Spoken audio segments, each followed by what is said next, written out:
Mesdames et messieurs, c'est l'heure de la castagne. Bonjour à tous, bienvenue sur Castagne FM, le podcast des bagarreurs et des castagneurs. À ma gauche, il est barbu, il a maintenant des lunettes, il est beau, c'est Jérémy. Salut les castagneurs, salut à toi mon pote Adrien de Castagne FM. Il est un peu tôt, ça faisait longtemps qu'on n'avait pas enregistré un podcast le matin. C'est vrai, voilà pourquoi on est très en forme, on est à peine au premier café. Moi j'ai aucun problème, parce qu'il faut savoir donc que je viens d'avoir une petite fille qui a 3 semaines. Je suis réveillé depuis hier matin, donc il n'y a aucun problème. Aujourd'hui on a un invité, comme toujours, je le dis à chaque fois en fait, un invité exceptionnel. Mais c'est vrai qu'on a que des gens d'exception autour de nous, c'est un vrai bonheur. David Giorsetti, l'homme multiples casquettes, mais on peut dire surtout président de la CFJJB et un des fondateurs du Jiu-Jitsu brésilien en France. Salut David. Bonjour à tous, bonjour Adrien, bonjour Jérémy, et bonjour à tous les castagneurs. Voilà, je suis content moi aussi d'être là parmi vous. Ça faisait très longtemps qu'on voulait t'inviter. À la base, c'était Gilles Arsène qui était là à l'épisode précédent, qui nous avait dit il faut absolument qu'on fasse un épisode ensemble, on a trop de conneries à raconter, machin. On s'est dit bon, peut-être pas un épisode avec Gilles Arsène à chaque fois, puis comme ça on va faire quelque chose d'un peu plus sérieux. Et pourtant on aime les épisodes avec Gilles Arsène, on aime ça, vraiment. Il va devenir notre consultant. Alors pour reposter un peu, excusez-moi, pour poser un peu l'ambiance, on est le lendemain de l'Open de Paris IBJJF, pour lequel David est venu à Paris. Puisque tu viens du sud, c'est ça ? Exactement. Donc à la base, je suis basé à côté de Grasse. Et là, j'ai été co-organisateur pour l'événement du Paris Fall Open 2018 avec la Fédération Internationale. Donc on vient de finir là, un peu fatigué, plus trop de voix, mais tout s'est bien passé, on est content. Bah c'est un peu ça. Moi aussi, je sais pas si ça s'entend, mais j'ai pas trop de voix. J'ai gueulé un petit peu pour les copains. C'est un peu dur là. T'as encouragé un petit peu ce week-end, Adrien ? J'ai encouragé à donf. Ah moi, je suis un vrai hooligan, moi. Tu y étais samedi donc. Ouais, samedi, voilà, la bonne partie de la journée, c'était cool, vraiment joli événement, et ça, les résultats, les combats, c'était vraiment sympa. Événement marquant ? Ah, pardon, vous voyez, j'ai la voix abîmée aussi. Ouais, c'était Reda Meptouche qui nous a régalé comme d'hab. Donc Reda qui a gagné double gold. Et surtout, il a battu Abdul, donc rien contre Abdul, mais c'est son némésis. Et juste avant l'événement, il nous avouait qu'il était à 4-3 face à lui, qu'il perdait 4-3. Donc là, ils sont à nouveau à égalité, et il l'a battu au point 7-0. Donc c'était joli. Et à titre plus personnel, la victoire de mon cher ami Mamadou Sissoko, qui nous a fait une aide d'honneur après sa victoire magnifique. Voilà. Écoute, ouais, j'ai raté celui-là, j'ai dû partir parce que voilà, des obligations familiales, mais effectivement tu me faisais à chaque fois des updates un petit peu de tout ce qui se passait et tout ça. J'ai pas pu voir Mamadou Sissoko, mais tu m'as dit que ça avait été une très très belle victoire. Et bah écoute mon pote, on est très très fiers de toi. David, toi sur le tournoi IBJJF ? Bah ouais. Bah je suis d'accord là sur ce que vous venez de dire là. Bah, déjà gros combat avec Reda Abdul, tout le monde attendait un peu ça, donc moi le premier quoi.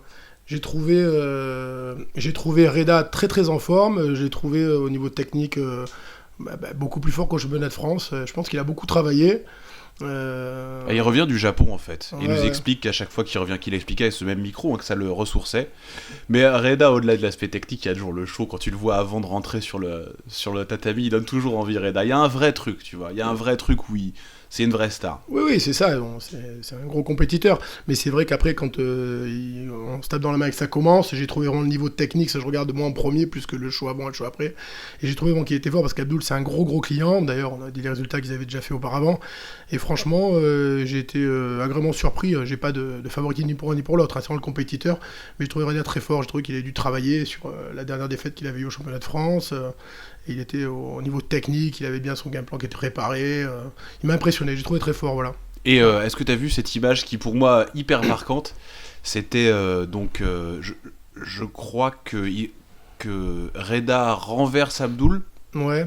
En passant sa garde, plus ou moins, et Abdul qui lève le pouce, qui lui dit bravo. Ouais, bien sûr. Et on voit qu'il stoppe le match une seconde, et il le congratule, Il quoi. se congratule. Ouais, ça a vraiment été notable sur ce combat.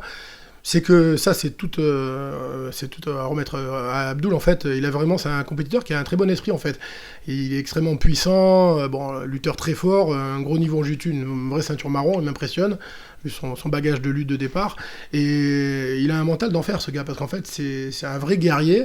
Et comme tu dis, il se fait renverser, il lève le pouce, mais on voit vraiment, c'est pas moqueur ou quoi que ce soit, c'est vraiment, il congratule son adversaire, à la fin même, il a levé le bras de Reda. Donc c'est une guerre qui est vraiment saine. C'est vraiment. Reda nous disait qu'ils sont potes. Hein. Enfin, je veux dire, ils ont chacun le D'accord, numéro ça, l'un de l'autre. ça, je Ils savais discutent pas, hein, et je tout machin. savais Ils ont pas, pas de, parce que ils je ont connais pas pas de, ils ont personnellement. aucune animosité. D'accord. C'est rare quand même en France les combattants qui ont une animosité l'un envers l'autre. Ouais, c'est ça, c'est vraiment les valeurs du sport. Enfin, vraiment, je trouvais ça, Voilà, j'ai là, trouvé ils ont ça fait des beau. valeurs du sport. Puis c'est vraiment deux mecs forts. Donc au moment où ils se tapent dans la main, même si c'est des potes, là, c'est pas, il y a pas de trucage. C'est un vrai combat. Ils veulent gagner.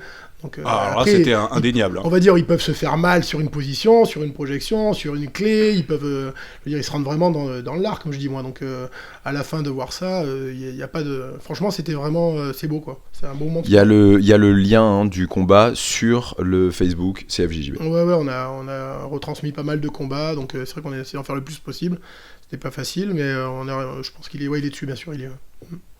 Bon, alors, parle-nous Ouais. de toi. Bah ouais. Parle-nous de toi. Raconte-nous un petit peu, parce que là on a attaqué directement dans l'art, hein, comme tu Ouais. dis. Ouais. Mais oui, il faut que tu nous dises un petit peu, tu es quand même une figure emblématique du jiu-jitsu brésilien en France. On en avait, comme disait Adrien tout à l'heure, on en a parlé avec Gilles Arsène qui nous disait vous ne pouvez pas continuer sans avoir parlé Mon pote Gilles, ouais. à David Giorsetti. Beaucoup de débutants qui nous écoutent tout ça, explique-nous tout ça, d'où tu viens, qui tu es, qu'est-ce qui fait qu'aujourd'hui tu es la figure incontournable du jiu-jitsu brésilien en France. En fait, moi, ça va faire à peu près, je pense, 23 ans que j'ai commencé le jiu-jitsu. Donc, je fais partie on va dire, les premières générations. La première, non, enfin, c'est la indéniable. première. Bon. Celle issue du cercle Ouais. Tissier, la fameuse, quoi. Ouais, voilà. Bon, moi, je n'ai pas vraiment du D'ailleurs, cercle ça c'est un Tissier, vrai hein. truc. Alors voilà, aujourd'hui tu es là, donc Ouais. on sait, puisque là on l'a entendu de beaucoup de bouches différentes, tu es vraiment parmi l'équipe, la première Ouais, équipe ouais. française. Puis bon, président de la CFJB, a priori quand même t'es pas arrivé dans les derniers. Mhm.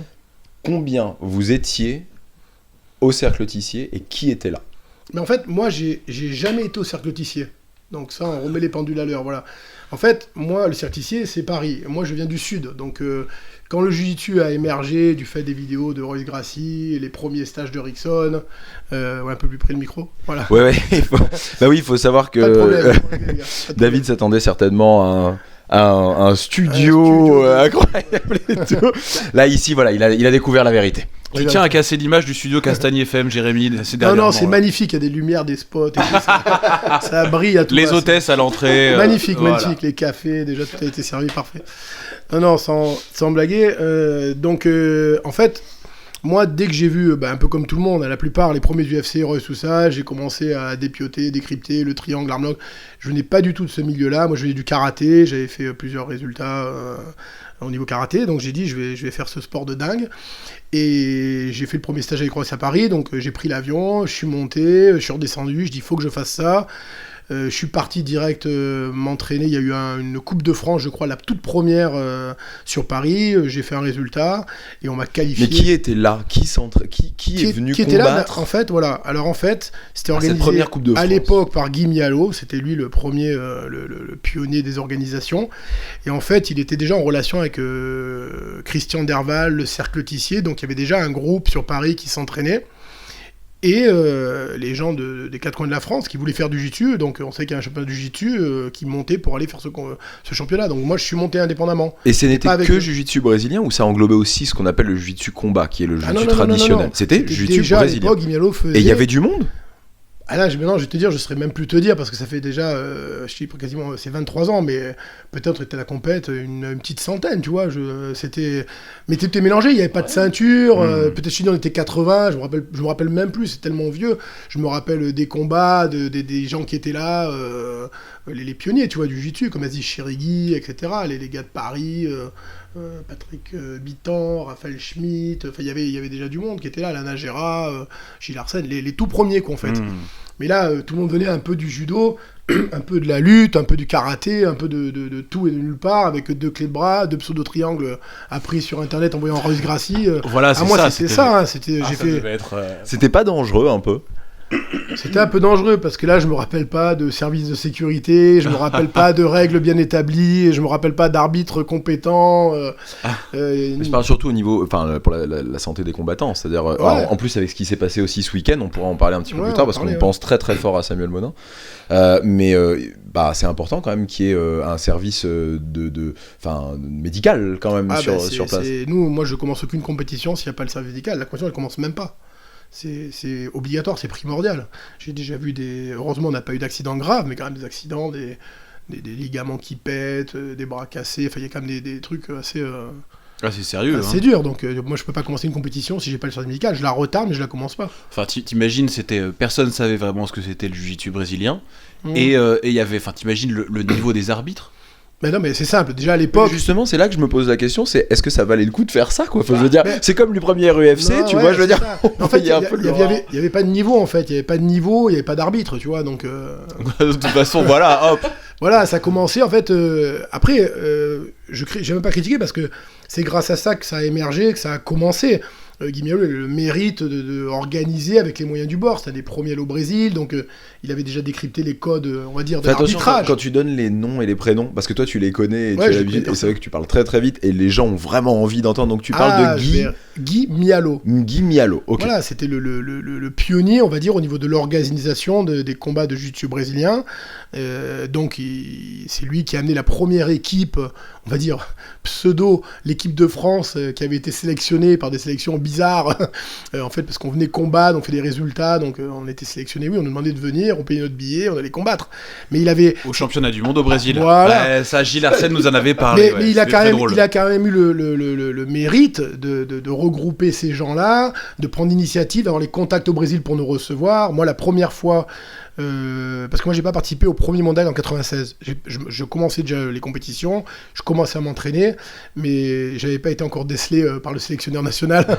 Non, en fait, il n'y avait pas eu encore le premier championnat. Je crois que c'était comme ça, c'était beaucoup sur Paris. Donc il avait choisi quelques personnes. Il y avait la première délégation, donc où il y avait donc Gilles Arsène, etc. Et moi j'ai participé au deuxième après avoir fait le premier championnat de France. Ah, quand même, au deuxième. Voilà, donc t'es parti au Brésil, championnat du monde 97. Voilà, en ayant un bagage de base de karaté. Et alors, est-ce que c'est vrai qu'à ce moment-là, c'est ce que nous disait Gilles, ce qu'il nous expliquait, c'est qu'il fallait qu'il y ait, entre guillemets, une personne par catégorie, et donc il vous donnait des ceintures en fonction de ce qui manquait. Alors, ça, moi... Tiens, toi, tu seras ceinture marron. Oui. Alors, ça, c'est vrai, mais je l'ai pas connu, parce que Gilles, lui, a fait le tout premier en 96, et apparemment, comme il dit, ça s'est passé comme ça. Moi, j'ai bénéficié déjà du deuxième mondial, où là, déjà, ça avait déjà pris de l'ampleur. Déjà, la Confédération brésilienne avec Carlos Gracie commençait déjà à organiser, à structurer. Ils ont vraiment senti que le monde, au niveau du jiu-jitsu mondial, allait se déplacer, beaucoup de pays. Mais c'était les vrais premiers championnats du monde, il n'y en avait pas eu avant ? Non, le premier championnat du monde, c'est 96. Ah, ok, je savais pas ça. J'avais pas réalisé que c'était le premier vraiment. Ah, c'est le premier, oui. Je pensais que c'était le premier sur lequel la France participait. Non. Le premier, c'est 96. Peut-être que c'est le premier aussi défini comme étant championnat du monde, parce que j'imagine que, comme aux États-Unis sur leur baseball, ils ont alors, c'est cette espèce qu'ils appellent les World Series. Mais en gros, on ne parle que des États-Unis. Peut-être qu'il y avait exactement la même chose au Brésil et des championnats du monde et des trucs comme ça. Mais dès que ça a commencé à s'étendre vraiment, c'est ce qu'ils ont appelé les vrais championnats du monde. Je pense pas vraiment. C'est-à-dire que pour vraiment, toi, voilà, pour il moi, n'y avait jamais eu de championnat du monde avant 98. Du Brésil, des championnats dans des villes, etc. différentes, comme dirait Sao Paulo, Rio, etc. Mais celui-là, ça a vraiment été le championnat du monde. Il n'y en a pas eu d'autre avant. C'est fou quand même. Hein. Ouais, c'était 96. Avant, il y avait des combats de valijudo, des combats de tout. Je veux dire, surtout, c'était quand même hyper. C'était quand même vraiment hyper couillu parce que je vois pas qui, à part les États-Unis, les Brésiliens évidemment, qui éventuellement pouvaient venir, mais enfin des gens de France ou d'Europe ou même de plus loin, on va dire, qui à cette époque-là, quand le jiu-jitsu brésilien n'était pas quelque chose, n'était même rien, c'était beaucoup d'argent. C'était beaucoup d'investissements. Je vois pas ce qu'ils attendaient comme retour. Il y avait du monde à ces championnats du monde. Ah oui, il y avait du monde. Là, je peux pas te le dire de mémoire, mais si tu regardes sur YouTube la vidéo du champion du monde 96, d'ailleurs je l'ai chez moi même en cassette, à la fin tu as le nombre de pays, de combattants, je peux te le donner exact. Ça défile sur la fin du championnat. Il faut que tu la ripes, il faut que tu la mettes en ligne cette Mais cette elle y est, cassette. je crois, elle y était. Alors, est-ce qu'ils l'ont enlevé, on regardera. Mais moi, de toute façon, je le retrouve. Et il y a le nombre de combattants, le nombre de pays. Donc je me rappelle que déjà pour le premier, c'était assez impressionnant. Je me rappelle qu'il y avait, comme tu avais la France, l'Espagne, l'Italie, l'Allemagne, il y avait le Maroc, il y avait déjà, je pourrais dire peut-être une 15-20 pays, tu vois. Et qui organisait ça, tu nous as dit? Carlos Gracie, le D'accord. junior, donc le président Ok. de la Fédé actuelle. Donc il avait déjà commencé à placer, à faire Mais son en fait, truc. tout est parti de là. Pour moi, si je peux expliquer un peu l'historique, c'est que, comme Jeanne Gracie Barra, c'est aussi donc, le fondateur de l'Académie Gracie Barra, c'est qu'en fait, à Barra, là où se trouve Gracie Barra, il avait une des plus grosses équipes, d'ailleurs, il y a toujours, de Jiu-Jitsu. Donc il y a des équipes Carlson Gracie, de la Riva. Pardon, excusez-moi. Donc en fait, il avait déjà une grosse équipe autour de lui, ce qui a permis la logistique pour organiser un championnat. C'est un peu ce que j'ai copié moi pour faire au niveau de la CFJB en fait. C'est que tout seul, on peut pas faire grand-chose. Lui, il avait déjà beaucoup de ceintures noires, beaucoup d'élèves à lui de confiance, des gars qui étaient très forts, connus. Donc quand il a organisé le premier championnat, il avait déjà une structure, une logistique de combattants qui pouvaient l'aider, avec des personnes qui ont la tête pour s'occuper de ce qui est ordi, le déroulement de la compétition, la logistique, qui sont toujours d'ailleurs au sein de l'IBJF. Et c'est avec ces personnes-là et ce nombre de combattants qu'il a pu faire ce championnat. Bien sûr, il s'est fait aider d'autres clubs aussi, qui étaient partenaires. Comme, Ah bah obligatoirement. obligatoirement. Mais la base, elle vient de ces gens de Gracie Barra, qui est devenu de suite après la Confédération. Ils se sont dissociés en fait, parce qu'il y a Gracie Barra, c'est l'Académie de Jiu-Jitsu, et après, il y a l'IBJF, où il y a beaucoup de personnes de Gracie Barra au départ, mais maintenant c'est une relation mondiale où il y a des gens de toutes les académies, des arbitres qui viennent de chez Ralph Gracie, Carlson Gracie, Ouais, parce que de la Riva. c'est un vrai truc, on en parlait un petit peu rapidement avant de débuter le podcast. C'est que c'est donc le grand patron de la Gracie Carlos Barra, Gracie Junior, ouais. voilà, Carlos Gracie Junior, qui est aussi le big boss de l'IBJJF. Voilà, c'est ça. C'est pas un peu un problème, ça, toi qui le vis un petit peu de l'intérieur, ça peut pas poser un petit peu un souci quand même? Quelque part, on voit que c'est quand même souvent la Gracie Barra qui remporte les Open, Ouais, qui remporte de moins en par moins. équipe, là, donc Ouais, les trophées ouais. par équipe.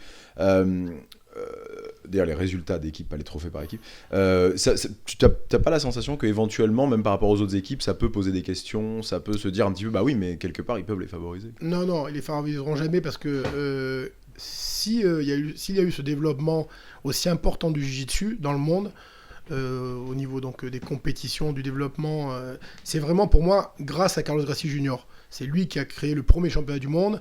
C'est lui qui l'a répété, qui a développé les compétitions partout dans le Brésil, les tournois IBJF partout dans le monde. Donc moi j'en ai parlé il y a longtemps avec lui de ça, il y a vraiment de nombreuses années, quand j'ai repris la CJB même avant. En fait, il a dissocié de suite Gracie Barra de l'IBJF. C'était vraiment un point d'honneur, ils en parlaient souvent dans les réunions, etc. Parce que bien sûr, il y a des gens qui se sont plaints, mais après, dès que quelque chose marche, il y a de la jalousie. Donc, Alors ouais, c'est pas forcément un principe de jalousie. Moi, je vois toujours ça un petit peu comme...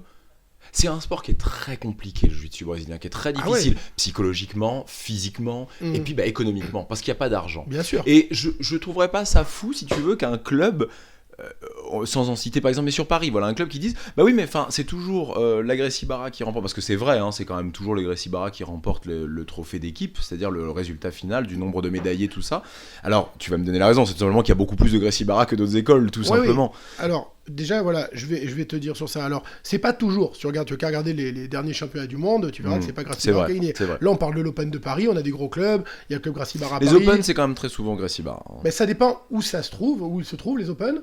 Et voilà, le nombre de clubs. S'il y a beaucoup de clubs Gracie Barra, c'est sûr qu'il y a beaucoup de compétiteurs. Alors, il va y avoir de tout, des adultes, des masters, des filles. S'ils ont beaucoup de monde dans les catégories différentes, il y aura beaucoup de médailles. Alors, il suffit qu'après, tu aies plus de masters dans une compétition où il n'y a que 2-3 combattants dans la catégorie, bah, c'est sûr qu'ils vont faire des podiums. Alors que si tu as des adultes où il y a 20 combattants, où tu as un Gracie Barra, peut-être ce sera non. Mais donc, c'est toutes les catégories qui font que s'il y a du monde, il y a des résultats Gracie Barra. Mais je te dis, si tu regardes les gros championnats du monde, les grosses compétitions Lisbonne et tout, regarde dernièrement, tu verras, c'est pas Gracie Barra qui a la pole position du tout. C'est sûr et certain. Ouais, ça s'était un peu vu, on en avait parlé Oui, après oui, non, les c'est championnats sûr et du certain. monde. Bah, c'était triste pour eux quand même. Mm. C'était triste. Bon, après, c'est comme ça. Hein. Non, mais Ils c'est le gagnent jeu. tout ça. Hein. Et il reste première équipe d'ailleurs mondiale. Hein. Mm. Au classement des équipes mondiales, il reste numéro 1. Moi j'ai vu évoluer selon les années, tout ça, je veux dire, j'ai pas de... Après, comme tu me disais que il y a un intérêt favorisé, franchement, pas plus que toi, admettons que tu es d'une équipe. Je veux dire, dans quelle équipe tu t'entraînes, toi ? Moi je demande. Attends, David, je vais laisser Adrien répondre. Voilà. Non, tout ce que je Adrien. tiens à dire, c'est merci David d'amener ce point-là. Pour une fois, c'est pas moi. Voilà. Mais sache que cet homme est un Rhône. Hein. Mais il va s'inscrire. Je l'ai dit. Donc vous avez pas je vais le d'équipe. faire. Si, lui pour le coup est un gros travailleur. Moi, je suis à la MK Team. MK Team. Bon, voilà. Donc, Chez Olivier, ouais. Michael Eschko. La Non. France va m'engueuler aussi, je pense, hein, techniquement. Je lui ai dit que je vais m'inscrire. Donc c'est le mauvais exemple que j'ai pris parce qu'à la MK Team, si je me trompe, on n'a pas d'arbitre qui travaille pour nous à la MK Team pour l'instant, peut-être un jour. En fait, ce que je voulais dire, c'est que souvent tu es dans un club, par exemple, si tu t'entraînes, on va dire, j'ai un exemple qui me vient à GF Team, tu vas combattre et ton arbitre c'est Mathias Jardin, qui est donc un des profs de la GF Team. Là, il peut y avoir un problème parce qu'il va favoriser son combattant. Mais le règlement actuel interdit d'arbitrer quelqu'un, même pas de son club, de la GF Team. Donc au début du premier championnat du monde, il y a eu ce problème. Il y a eu des gars qui étaient arbitres de Gracie Barra, de Carson Gracie, de la Riva, ils arbitraient tout le monde, c'était pas bien structuré. Donc je vais pas te dire qu'il n'y a pas eu de favoritisme envers des Brésiliens, ça tout le monde l'a vu depuis des années, on le sait, tous les anciens combattants le diront. T'es arrivé, comme on dit, un gringo, un français, tu combattais contre un Brésilien qui était de chez, on va dire, de la Riva, pas de Gracie Barra. L'arbitre, c'est un gars de la Riva. Il y a litige où les 2 points de renversement sont litigieux, ils ne les donnent pas. Par contre, quand ils y sont pas tout à fait, ils vont les mettre. Voilà, il y a eu des cas comme ça. Maintenant, le règlement a évolué, IBJF, donc nous, CFJ, puisqu'on on a calqué sur eux. Déjà, c'est plus l'arbitre de ton équipe qui peut arbitrer ton équipe. Donc ça évite déjà ce problème. Donc le favoritisme, il va être où? Comment tu veux que l'organisation Gracie Barra, elle favorise ses combattants? Les combattants, ils arrivent, ils combattent, ils sont arbitrés par d'autres arbitres, d'autres académies.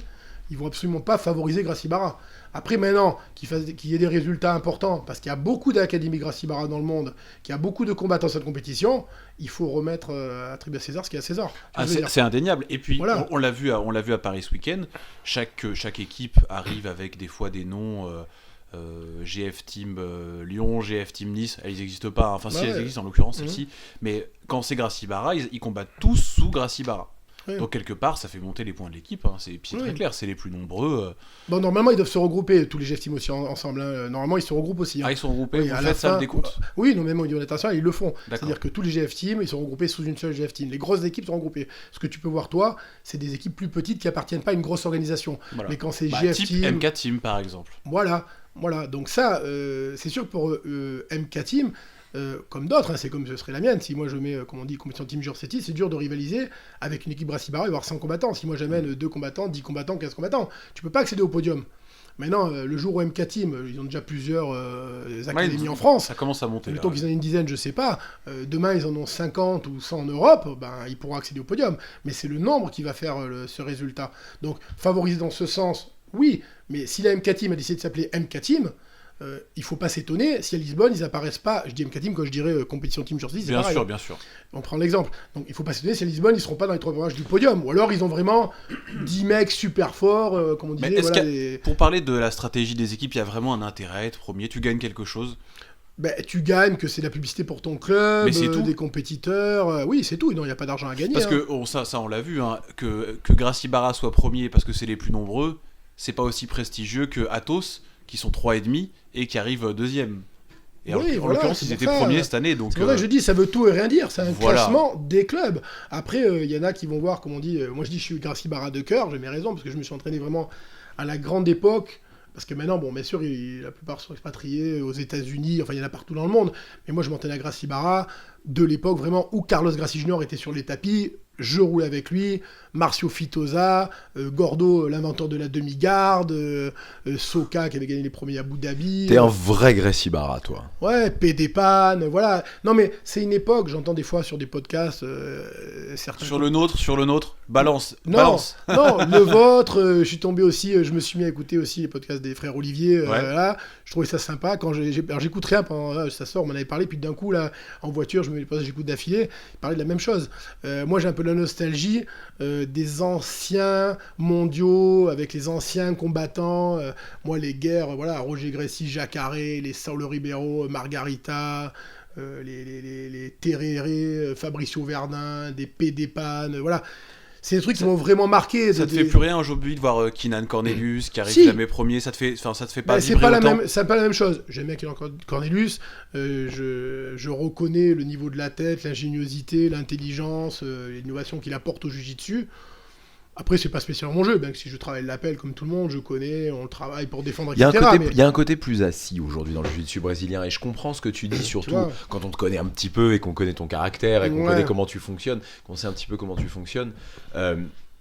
Je comprends ce que tu veux dire et moi ça fait pas très longtemps que je fais du jiu-jitsu brésilien, j'ai pas du tout ton expérience, mais des vidéos qu'on peut voir, des choses comme ça, c'est vrai qu'aujourd'hui on est plus dans quelque chose de fin, on regarde ça un petit peu comme un film d'auteur, comme on regarderait un film d'auteur, plutôt que un gros blockbuster. Et c'est vrai qu'à l'époque il y avait cette espèce d'explosivité, il y avait un côté gladiateur. Tu Non, mais- compares le jiu-jitsu d'aujourd'hui à un film d'auteur, toi. Ouais, bah oui, parce qu'aujourd'hui, mais déjà, on fonctionne avec les points. Je sais pas trop comment ça se passait à ton époque. C'était déjà les points. Il y avait mais déjà c'est- les points, c'est- mais vous aviez, il y C'était avait ce moins truc- compliqué. Bah c'était- voilà, on- Rickson, bon, j'avais écouté une interview de lui qui dit moi les points ça n'existe pas. Et Krohn, son fils, pareil, il dit moi si j'y vais c'est pour dans la rue il y a pas de points, ça Ouais. n'existe pas. Non, mais moi, je suis un peu ancienne école. Moi, dans mon entraînement, etc. Maintenant, je jouais les points. Quand j'ai fait de la compétition à l'époque où j'en faisais, c'est bien sûr. Mais quand je m'entraîne, moi, je reste dans l'idée, comme beaucoup de combattants, même de ma génération et tout. C'est la finisation, c'est prendre la position. Moi, je suis pas de la génération Berimbolo, 50-50. Bien que, comme je dis, quand je donne les cours, je connais les techniques, je monte la défense. Au début, quand les gars ont sorti la 50-50, le machin, ça restait bloqué, tout ça. Donc, de suite, maintenant, avec les stages, les Brésiliens qui viennent, les vidéos YouTube, on apprend les défenses. Donc, on sait se sortir de là. Mais maintenant, quelqu'un qui connaît pas le jiu-jitsu, vous montrez des combats de jiu-jitsu au niveau même élevé, mondial et tout, les petites catégories, etc. Ou comme on dit, Berimbolo, ça tricote pendant une demi-heure, ça tourne dans tous les sens. Qu'est-ce qu'ils vont y comprendre les gens ? Je veux dire, voir des gens tourner, on dirait est-ce qu'on est presque pas un sport de combat, on sait pas. Après, la personne aguerrie qui connaît, nous on sait la maîtrise, la qualité. C'est sûr qu'un gars comme ça, qu'on dit qui tricote, il prend quelqu'un qui sait rien faire, il le finit en 2 secondes. Là, c'est un niveau mondial. Mais à l'époque, vous prenez quelqu'un qui, comme maintenant, qui connaîtrait pas le jiu-jitsu, où il montrait un combat Solo Ribeiro, Margarita, Fabricio Verdun, Tereré, comme il y avait à l'époque, des Jacare, Roger Gracie, ou Il finit avec le où je bras me rappelle, cassé là, et il se le met dans le où j'ai kimono. j'ai un combat aussi. C'est un putain de blockbuster. Non, mais les ça, gens, mon moi pote. j'étais devant, comme beaucoup de combattants, devant les tribunes, j'avais l'estomac noué, tout le monde gueulait, c'était une tension qu'on n'avait plus jamais retrouvée. Je me rappelle d'un combat de semi ou demi-finale de Jacare en 88 kilos contre Pede Chumbo, d'ailleurs un gars de Gracie Barra, c'est pareil, un blague très costaud, explosif, un physique, je sais pas si vous parle, Pede Chumbo, un très gros combattant, où il le prend, il le fait voler avec une projection, voilà, il le met, on va dire, sur la tête quasiment, il part en style vers l'autre. C'était des combats, je veux dire, maintenant, on retrouve des actions impressionnantes, mais c'est sûr que c'est pas du lapel, on se tient le kimono, on roule autour de la jambe pendant 2 heures, de la 50-50, on a essayé de se regarder dans les yeux, je me lève un avantage, je me rase un avantage. Ah, c'est sûr que c'était pas ça, hein. Mais comme on disait, c'est le vrai jiu-jitsu. Là, vous preniez un gars dans la rue comme Jacare, comme C'était la merde là. comme PD Chumbo, comme je vous dis, ou Fabricio Verdun, mais c'est pas pareil que maintenant les mecs qui tricotent. C'est pas pour dire que, je vais pas dire que les Mendes ou les Kayotera sont pas forts, hein, ça n'a rien à voir, hein.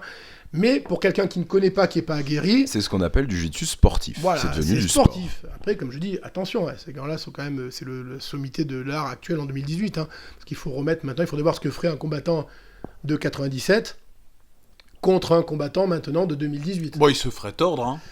Voilà, donc... non, mais indéniablement, il ouais. n'aurait pas le panel technique, il à n'a pas part certaines l'expérience. exceptions, moi je suis un puriste Sauf Roger. de Roger Gracie, Voilà. voilà, moi c'est... Parce que lui, il est Et puis il l'a prouvé. Hein. En plus, C'est ça, en il l'a plus, prouvé. pour moi, c'est mon équipe de cœur, c'est Gracie Barra, je me suis entraîné avec lui, il était à Gracie Barra, je l'ai vu dans les ceintures différentes, son évolution. Donc, Tu dis depuis tout à l'heure que c'est ton équipe de cœur.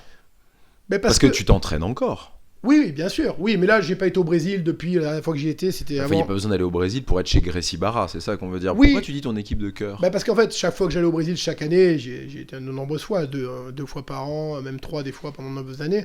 Donc c'est vrai que j'allais là-bas, c'est l'équipe que je représentais, j'ai les ceintures qui ont été remises par Carlos Gracie Jr. en main propre, de la bleue, violette, la marron, la noire. Donc, je me rappelle la noire, j'étais dans l'académie, on était au moins 70, c'était à l'époque en 2004, hein, c'est pas comme maintenant, où je remets des ceintures dans mon académie, ou comme ici en France, j'étais en 2004 à Barra, avec 70 gars dans la salle, dans la maison mère vraiment de la Gracie Barra, avec tous les compétiteurs de haut niveau. On a fait la ligne, Carlos Hermancé m'a attaché la ceinture. Pour moi, c'est un moment inoubliable. Je veux dire, c'est. Ah là, évidemment. Je veux dire, voilà, c'est comme quand j'ai eu la chance de rouler, quand j'en avais parlé l'autre fois, avec Elio Greci. Je sais pas combien de Français qui ont mis le kimono et qui ont roulé avec Elio Greci. Oui, oui. Ouais. Tu peux nous en parler un peu? Qui a gagné? Non, en fait, il avait 25 ans, l'autre il en avait 80. Non, c'est même pas ça. En fait, quand je dis rouler, Non, il m'a fumé. non. Quand je dis rouler, c'est faux. C'est qu'en fait, un jour, ça devait être. À l'époque, j'étais blanche, donc c'est tout à fait au début. Et je prenais déjà des. Bon, moi j'avais des sponsors à l'époque, dès que j'ai commencé la compétition, j'ai réussi à bien me débrouiller. Donc j'allais au Brésil, j'avais des sponsors, donc ça m'a permis de m'entraîner avec de grands noms brésiliens, en cours particulier, régulièrement, en plus d'entraînement de masse. Donc j'étais un peu privilégié au niveau des connaissances, tout ça. J'étais bien traité. Et donc un jour, je m'entraînais à Gracie Maeta aussi, donc parce que moi j'étais de Gracie Barra. Mais comme j'avais cette option de m'entraîner, j'ai été m'entraîner chez Carlson Gracie, chez De La Riva avec Ricardo, j'ai vraiment avec beaucoup de monde. Hein. C'était pas un problème ça à l'époque parce que je sais que le truc du crayon. Voilà. À l'époque, on était en plein dedans. Bah voilà. Voilà. C'est-à-dire qu'il y avait les gardes des Et académies. en plus, t'étais un Français. Mais moi, j'avais ce privilège, c'est que j'étais un Français. Ouais. Lui, ça l'aidait, justement. Voilà, moi, ça m'aidait, parce que si j'avais été un Brésilien, là, c'était mort clinique, je me faisais tabasser. Mais moi, j'arrivais un peu de nulle part, et un Français, j'étais à l'époque avec mon ami associé Mario, on avait des sponsors, donc on débarquait, on était sympa, on parlait avec tout le monde, on débarquait des académies, on s'entraînait, on leur achetait des kimonos, on prenait des cours particuliers, bon... Voilà, vous aviez de l'oseille, c'était quand même bien pour eux. Les sponsors nous payaient, donc c'était... Ils n'avaient pas trop nous embêter, c'est pas comme ça qu'ils débarquaient, qui n'est que pour prendre des techniques, rien payer, aller combattre au championnat contre eux. Nous, c'était bonne ambiance. Alors, après, je disais pas, voilà, je suis Gracie Barra, je vais m'entraîner chez Carlson Gracie. Tu vois? Donc, l'appartenance que j'avais, elle s'est développée chez moi un peu intérieurement. Et petit à petit avec les années, mais tout au début, ceinture blanche-bleue, je m'entraînais un peu partout. J'avais décidé et repéré que pour moi, Gracie Barra, c'était l'équipe la plus intéressante pour plusieurs raisons. La façon de penser, le type de combattant. Et puis si tu avais en tête à un moment de créer cette fédération française... Alors ça, je l'avais pas du tout. Alors là, je vais te dire... Parce que c'était aussi bien se placer quand même. Mais à la rigueur, alors ça, je vais te dire, pour être vraiment clair, je l'ai jamais eu. Parce que quand je suis arrivé ceinture blanche, comme la plupart des ceintures noires maintenant, les anciens, comme je disais, que ce soit Gilles Arsène, Alain Gérard ou d'autres que je connais, quand on en parlait encore hier avec Alain à la compétition, je te rappelle quand on a débarqué au Brésil, qu'on était blanche, qu'on se faisait vraiment... ridiculisé quand on tournait avec des gamins de 14 ans, ils nous tournaient autour, tu vois, comme tout le monde. Bon, on s'est dit, mais on pensait mais jamais à la noire de notre vie, quoi. Nous, notre but, c'était d'apprendre des techniques. Après, on dit, un jour, on sera bleu, tu vois. Après, l'année d'après, on venait, on a une ceinture bleue. Bah, là, on pensait même pas à la noire. Donc là, tu me parles de penser à l'organisation de la confédération. Mais jamais de la vie. Mon but, c'était d'apprendre. Puis un jour, j'ai eu la violette. Puis la marron, c'était une ceinture, pour moi, c'était comme devenir Superman, tu vois, je voulais les marrons, j'ai dit, c'est pas possible. Et puis avec les entraînements, les cours particuliers, les compétitions partout, les championnats d'Europe, les championnats de France, toutes les pseudo-compétitions qu'on faisait un peu à droite à gauche, le niveau monte, etc. Un jour, ceinture marron, c'est une ceinture quand même sérieuse. Donc là, tu dis, finalement, on n'est pas si loin de la noire, en fait. Puis finalement, en fait, c'est pas si extraordinaire quand il y est, non? Et puis voilà, et puis un jour, on te remet la noire, et là, bon, c'est le début de notre histoire, voilà. Ouais. Parce que là, on est considéré comme noir. Là, je me rappelle, là, j'arrive d'un coup à Gracie Barra, l'année d'après, je suis noir. Donc là, on voit tous les mecs bleu-violette, ils nous regardent déjà comme on est un peu des stars, même si on est français, ils savent pas trop, c'est une noire, donc c'est gage d'un certain niveau. Donc là, on peut plus rigoler, parce que quand on met une noire, ou des fois, il y a des pseudo-noirs ici en Europe ou en France. Il y en a aujourd'hui des pseudo-noirs. Fake black belt, comme l'appellerait Mathias Jardin. Il y en a de moins en moins. Après, il y en a qui peuvent la mettre dans leur garage avec 2 élèves, c'est des pseudo-sectes. Mais il y en a qui font de la compétition avec de... On en a vu quelques-uns, surtout pas sur certaines vidéos, mais aujourd'hui en France, il y en a qui font de la compétition et qui, quelque part, feraient mieux d'aller en ailleurs. En pseudo-noir, c'est compliqué au niveau de l'IBJF et de la CFJB parce que le règlement, il est tellement strict.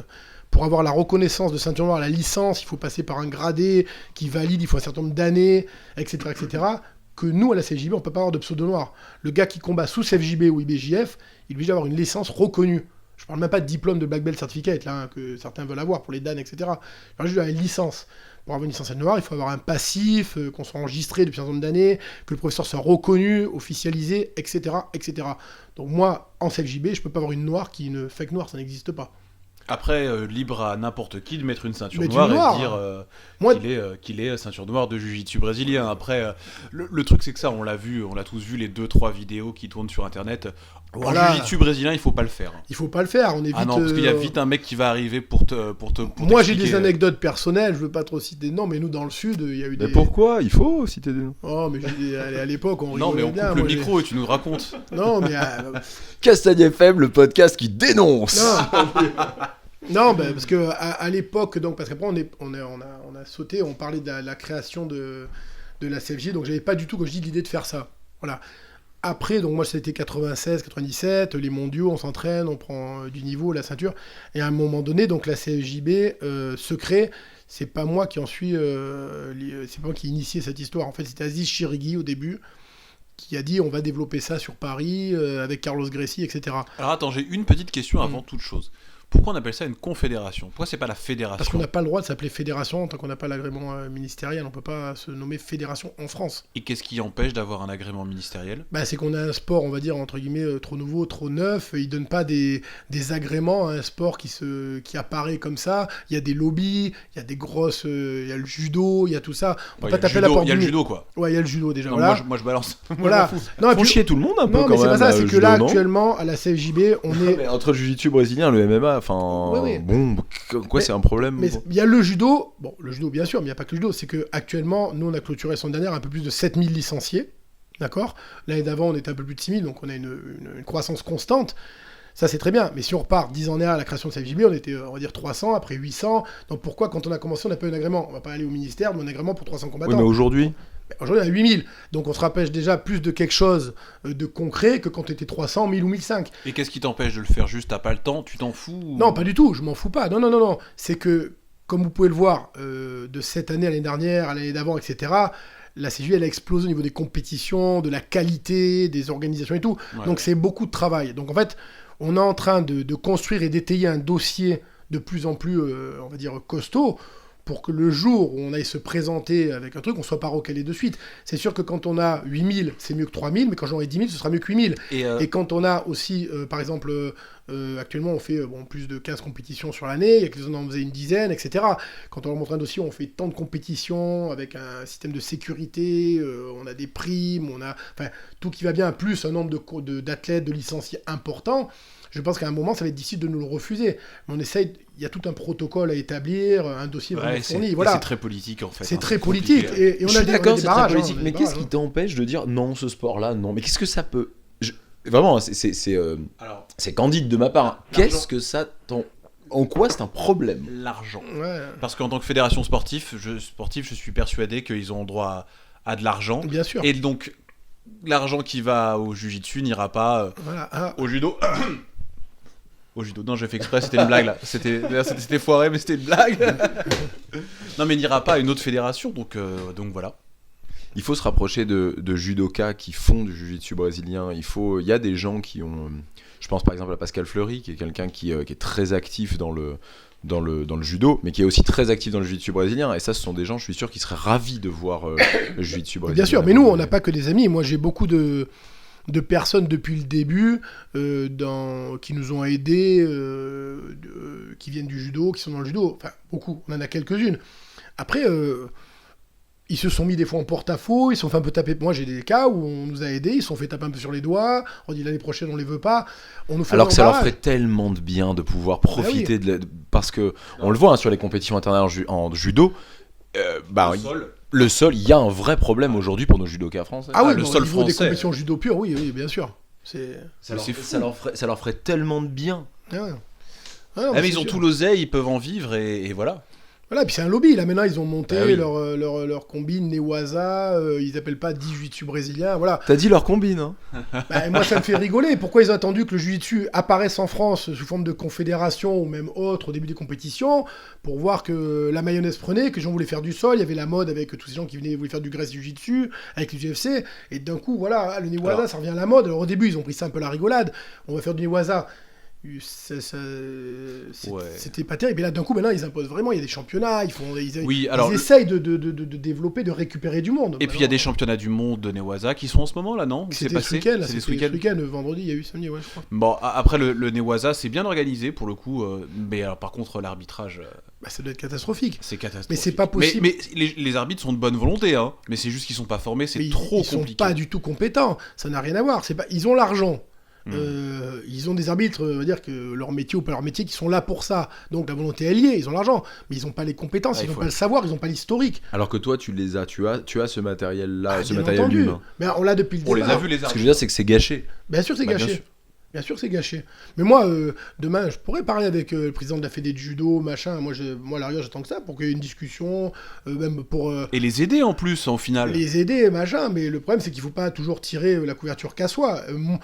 Eux, ils ont peut-être quelque chose à apporter, puisqu'ils ont des tas de choses. Ils ont l'argent, ils ont des salles, ils ont une structure importante. Par contre, il faut qu'ils aient que le savoir, c'est pas eux qui l'ont. Maintenant, s'ils pensent vraiment, le président de la Fédé de judo, qu'il en sait plus que moi sur le sol, ben, je veux bien qu'on prenne un rendez-vous. Non, mais moi, je peux y expliquer. Hein, On veut bien l'inviter à ce micro. Non, mais moi, je peux expliquer, même à mon niveau, hein, je peux l'expliquer au niveau technique, on peut rouler ensemble, je vais lui montrer que c'est pas la même chose. Non mais c'est évident. Je vais lui montrer que c'est pas la même chose, voilà. Après voilà. Combien de pratiquants de jiu-jitsu brésilien tu penses qu'il y a en France, à peu près? Parce que 8000 licenciés, ça fait combien de pratiquants? 12 000? Ou tout le monde est licencié? Ah non, pas tout le monde est licencié. Ah oui. Voilà, il y a eu ce problème aussi. Voilà, des licences, la double licence, les gens ils comprennent pas pourquoi. Le problème, c'est qu'il faut bien être. Nous, on a clôturé l'année dernière un peu plus de 7000 licenciés, 7002, j'ai plus le chiffre en tête. L'année d'avant, on était à 800 en moins. Donc chaque année, on a vraiment une progression constante d'environ 16-17% par an de licenciés. Donc ce qui est super, c'est énorme. Maintenant, des gens qui sont pas licenciés mais qui font du jiu-jitsu, je pense que tu peux doubler, même tripler. Parce que ça veut dire qui? Je dirais jusque là. Ben oui, parce que tu peux doubler dans un club. Un club qui a 50 personnes, des fois, ils licencient souvent que 25. Et pourquoi ils font ça? Par souci d'économie. Ils gardent l'argent dans leur club. Si tu dois payer 10 licences à 32 euros ou en payer 5, c'est pas la même chose. Alors moi, c'est une Mais non. question que j'ai. C'est une question que j'ai parce que pareil, moi j'ai donc ma ceinture violette et je me suis rendu compte que j'avais été licencié juste 1 an sur les 3 ans et demi où j'ai pratiqué. Et donc ça veut dire que mon passage en gros de la bleue à la violette, j'étais pas licencié. Est-ce que ma ceinture veut dire quelque chose? Parce que je suis pas déclaré, c'est ce que tu expliquais tout à l'heure, je suis absolument pas déclaré à la CFJB. En fait, il faut dissocier deux choses. Il faut dissocier le gars qui s'entraîne dans son garage ou comme toi, qui va acquérir un niveau... C'est-à-dire pas. Non, c'est-à-dire qui suit pas le protocole, le code pour être reconnu, etc. Donc, en fait, c'est comme à l'IBJF. Il y a un gars qui peut s'entraîner de club en club sans jamais se licencier, il paye pas non plus. Il y en a plein, moi je connais, ils payent pas les clubs, ils sautent de club en club, ils payent pas, ils s'entraînent, etc. Donc en fait, ils ont le... Tu me juges un peu là, David, là. Hein. Non, Là, tu me juges, là. Là, tu me juges. Non, je sais pas du tout comment tu procèdes. Mais le gars, il s'empêche pas qu'il va acquérir un niveau, il peut aller même jusqu'à la ceinture noire s'il veut.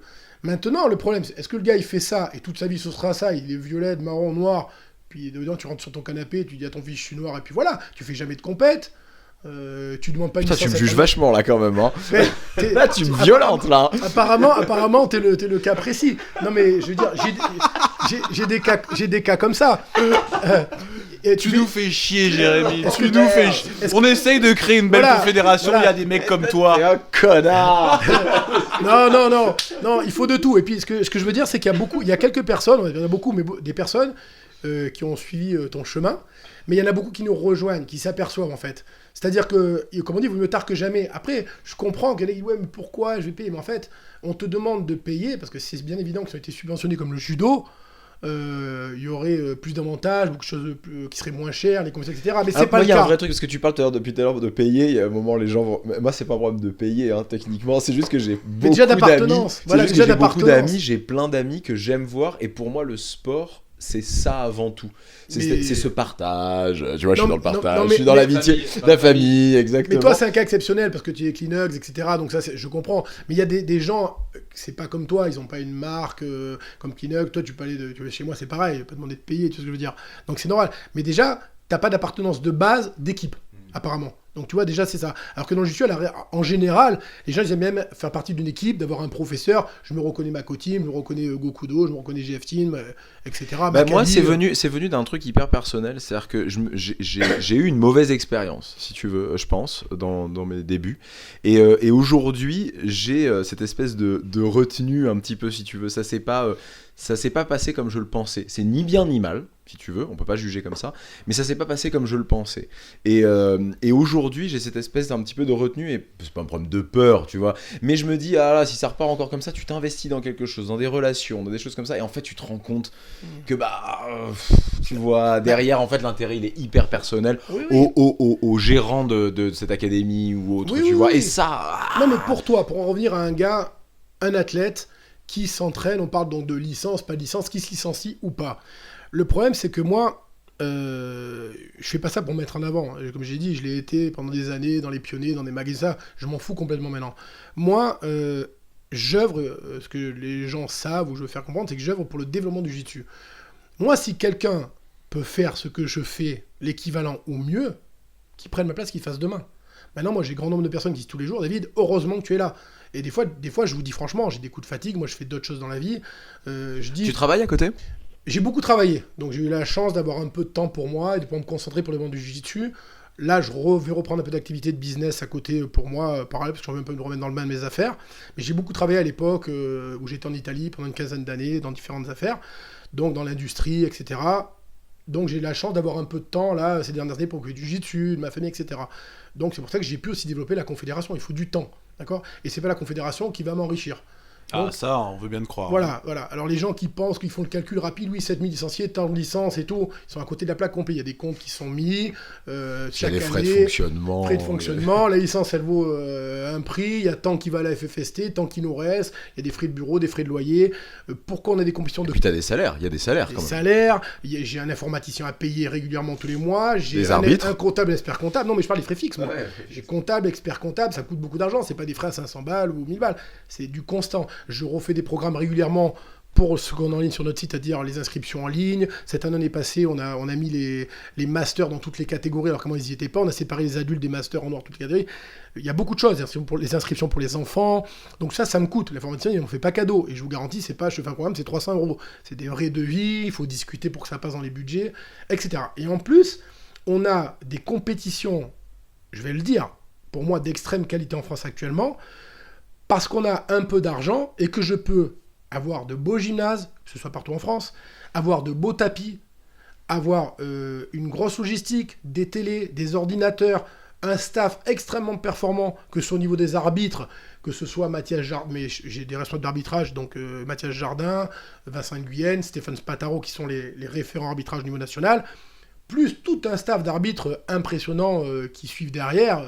J'étais Nabil, Hugo Nunes, bon, plein, Hugo Février, j'en ai dans le sud, j'en ai un peu partout, canton de France. Ces gens-là, ils ont travaillé, je leur fais faire des stages, ils se déplacent, ils refont à chaque compétition week-end sur l'autre, ils refont des stages pour être à jour, c'est beaucoup de travail. Donc ces gens-là, ils sont rémunérés, ils ont des défraiements. Il faut les payer. Ils viennent pas bénévolement, ils viennent une fois pour me plaisir, mais on va dire toute l'année, se séparer de leur famille, etc. Au niveau des commissaires des compétitions, que ce soit Rachid, Ayrton, Cassio, j'ai vraiment une équipe très compétente et très soudée. Donc tout ça, ça coûte de l'argent. Donc actuellement, grâce aux licences, grâce à l'argent que génère la Confédération, on arrive à ces compétitions de qualité. Il ne faut pas se leurrer. Si on n'a pas les licences, si on n'a pas tout le système qui fait que on a cet argent qui rentre, et on ne peut pas avoir des compétitions et développer le jiu-jitsu comme... On a des primes, j'ai mis des primes aux combattants, c'est un début, avant il n'y avait pas, ça n'existait pas, on a commencé, cette année on a fait les filles, l'année prochaine, chaque année il y a quelque chose en plus, de toute façon la CFJB. Chaque année il y a quelque chose de plus positif. Là on a fait, je vous dis, les masters, il n'y avait pas les masters, on me l'a demandé, je suis en train de voir pour pouvoir faire des masters 2 incessamment sous peu, mais ça c'est pareil, il faut qu'il y ait du monde. Je vais faire master 2 pour qu'il y ait 2 masters en master 2 bleu, machin, mais... On a fait le Nogi cette année aussi, un nouveau programme qui a permis d'avoir le Nogi calqué sur le Gi ou comme à l'IBGF, c'est-à-dire avec des ceintures séparées, bleu, violette, marron, noir, alors qu'avant on avait bleu, violette, marron, noir ensemble, etc. etc. Je reviens rapidement sur ce que tu viens de dire. Donc cette année, les filles ont des primes aussi. On a fait le même protocole, il faut l'égalité que pour les hommes, à condition qu'elles aient un certain nombre de combats minimum. Alors, c'est ce que j'allais dire, voilà. Donc, les filles, maintenant, parce que l'an dernier, ça avait été un sujet, hein, tout le monde s'en rappelle, on en a même parlé, On en a parlé ici. on en avait même parlé à ce micro. Et je crois même qu'on s'était appelé après, David, tu m'avais parlé un petit peu de tout ça. Les filles, il faut que vous vous inscriviez, parce que... Bien sûr, parce qu'en fait, au début, donc, j'ai voulu lancer un système de primes un peu comme font les BJF avec les moyens du bord, parce qu'on n'a pas des 20 000 € de nos combattants. Mais donc, c'est pour ça qu'il faut payer des licences, pour augmenter les primes, pour avoir des primes de qualité et bien d'autres choses. Hein. Mais on m'a parlé des filles, pourquoi elles n'ont pas ? Très simple, parce qu'au début, on avait 10 ceintures noires. L'année dernière, on en avait 70 au championnat de France. Les filles, il y en a 1, 2, 3. Des marrons, il y en a 2, 3 ou 4. Après, elles combattent pas, elles combattent. Donc, il est bien évident, même, c'est bien beau d'avoir l'égalité, donner des primes aux hommes comme aux filles, je suis le premier d'accord. Mais je peux pas donner une prime de 1 000 € à un gars qui a fait 12 compétitions CFJB dans l'année et qui a totalisé, on va dire, 3 combats par compétition. Donc, t'imagines, le gars, en disant qu'il ait fait 30 combats dans l'année en ceinture noire, quand on prend les levées, ces catégories-là, donc où il y a beaucoup de combats, etc. Le mec, il a été à la guerre. Il a mérité ces 1 000 €. Et après, pour l'égalité homme-fille, mettre une prime de 1 000 € pour une fille qui va accumuler des points alors qu'elle combat pas parce qu'elle est seule, ou elle fait un combat avec une pseudo-copine qui sont des filles copines d'entraînement parce qu'elles sont deux noires, et à chaque compète, elles se rencontrent. Une fois tu gagnes, une fois elle gagne. Ouais, mais c'est hyper compliqué comme question, ça, parce que en fait, d'un côté, si ça sera jamais l'égalité. Total. Si, non mais... Non, parce que jamais une fille en jiu-jitsu fera autant de combats qu'un mec. Mais nous, on veut pas l'égalité des combats, on demande un minimum. C'est-à-dire que nous, on est bien conscients, à la CJB, on essaie quand même de réfléchir, et moi, je prends pas les décisions seul. Par exemple, pour le dossier des filles, je vous le dis, hein, j'ai appelé Mathias Jardin, j'ai appelé Vincent Guyenne, j'appelle des gros clubs, des responsables, je leur dis, qu'est-ce qu'on fait ? Il y a des femmes arbitres. Il y a une femme arbitre. Il n'y en a pas, mais on risque d'avoir incessamment sous peu. Je voulais en avoir pour le dernier championnat à Bordeaux.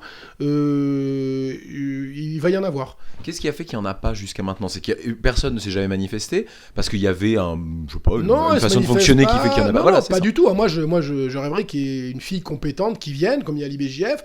Maintenant, il faut une fille qui ait le bagage technique, donc c'est minimum, il faut qu'elle soit marron-noir. Donc il n'y en avait pas, maintenant il y en a quelques-unes. Là, je sais que j'ai parlé avec Lauriane Turin qui peut-être... Donc tu es assez proche d'ailleurs, oui, puisque bien sûr. tu donnais cours... J'ai donné cours pendant 17 ans là-bas. Son donc papa, je l'ai t'as gamine, commencé. elle est très forte avec son papa Christian. Donc elle a combattu d'ailleurs là au championnat à l'IBJF. Donc elle a le niveau technique. Maintenant, il faut la maturité, il faut pas avoir peur. Elle avait un peu, oui, mais moi, je sais... Elle est jeune, hein. Voilà, elle est jeune. Mais j'ai dit, on est là pour te coacher, tu vas être supervisé et c'est bien pour le développement, c'est bien pour l'égalité tout le monde. Donc là, elle y réfléchit. C'est possible que incessamment sous peu, on ait elle ou une autre. On a demandé aussi à Amandine Layek, aussi, on va voir, de Toulon JJB, qui a combattu aussi en ceinture noire. Maintenant, elles ont le bagage technique. Il y a 2-3 ans, ou quelques années, bleu, violette, c'était compliqué. Déjà qu'une fille s'impose dans un milieu masculin pour arbitrer des combats, donc déjà, quand elle est marron-noir, déjà plus prise au sérieux. En plus, c'est une compétitrice, que ce soit Amandine ou Lauriane. Donc déjà, ça va aider. Et après, elle fait autorité comme... c'est pareil qu'un garçon, du moins qu'elle fait partie de notre staff, c'est qu'elle a les compétences, elle va être testée sur des stages. Si elle donne une décision, elle sera toujours appuyée par la CJB. De toute façon, elle sera contrôlée. Il y a des référents, des chefs d'arbitrage, voilà. Non, bien sûr, c'est bien. Maintenant, pour en revenir aux primes, il faut bien commencer à un moment. C'est sûr qu'on va pas mettre des primes aux filles et donner 1 000 € à une fille aujourd'hui. Maintenant, comme tu dis, il faut les encourager à combattre. Les ceintures, si c'est pas cette année, il y aura peut-être des primes pour les bleus, pour les violettes, peut-être voir les marrons, peut-être ça va commencer à accumuler des points pour les noirs, mais j'espère que les prochaines, des filles qui sont marrons qui ont passé noirs, incessamment sous peu, tout le monde va avoir ses primes. C'est obligatoire, c'est mathématique. C'est comme l'année dernière, on avait 6 000 licenciés, c'est il y a 7 000. Dans les 1 000 de plus, il y a des filles en plus, il y a des ceintures violettes, il y a des marrons, etc. Voilà.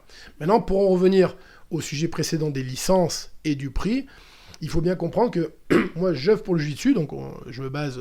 moi, j'ai géré plusieurs affaires, business. Je vois de suite où ça cadre pas. Donc, on doit arriver, je me fixe un objectif, en début d'année, en fin d'année. Si on veut développer, faire des nouveaux programmes, faire plus de compétitions, acheter des tatamis dans le sud, acheter des tatamis à Paris, je veux dire, c'est des histoires, ça coûte cher, on parle pas d'histoires de 1 000 €. Il faut les stocker, il faut des camions pour les livraisons, il faut des camions pour les ranger, il faut du personnel... Les gens, ils se rendent pas compte de tout ça. Non, mais ils se rendent pas compte. Ouais, c'est fou. Il faut du personnel compétent, attendez. Et puis il y a la location de la salle, hein. La location de la salle, c'est faramineux. Hein. Non, mais en plus, la location de la salle, parce qu'après, des organisations qui organisent des championnats ou des événements au coup par coup, quelqu'un organise un événement, peu importe, je ne dis pas non, un événement de jiu-jitsu avec 10, 20, 50 combattants, il loue une salle, il a les tapis glacés, vraiment, ok, c'est fini. Mais nous, on essaye de faire des événements récurrents. Il y a un système derrière, comme je dis, de ranking, et des gars qui sont répertoriés. Donc nous, on peut pas voir dans la CFJB, toi actuellement, t'es pas répertorié. Maintenant, on va voir si ton grade va être validé ou pas en fonction de tes professeurs, et on va remonter sur les archives. Et s'il n'est pas validé? Ben, tu attendras le temps nécessaire pour être validé, pour apparaître dans le système CFJB OBJF. Mais ça n'empêche pas que tu vas pas te dégrader. Toi, t'es violette, là, c'est pas moi qui vais te dire, t'es pas violette. Il y a des gens qui me disent, mais David, oui, sur le ranking des ceintures noires, il y a des mecs 2e, 3e dame, 4e, mais il y a un mec, il est pas dans le ranking, mais il me dit, il est 5e, 6e, 7e dame. Mais moi, je sais ce que je réponds. Mais pourquoi il te dit pas qu'il est 12e? Moi, c'est pas mon problème.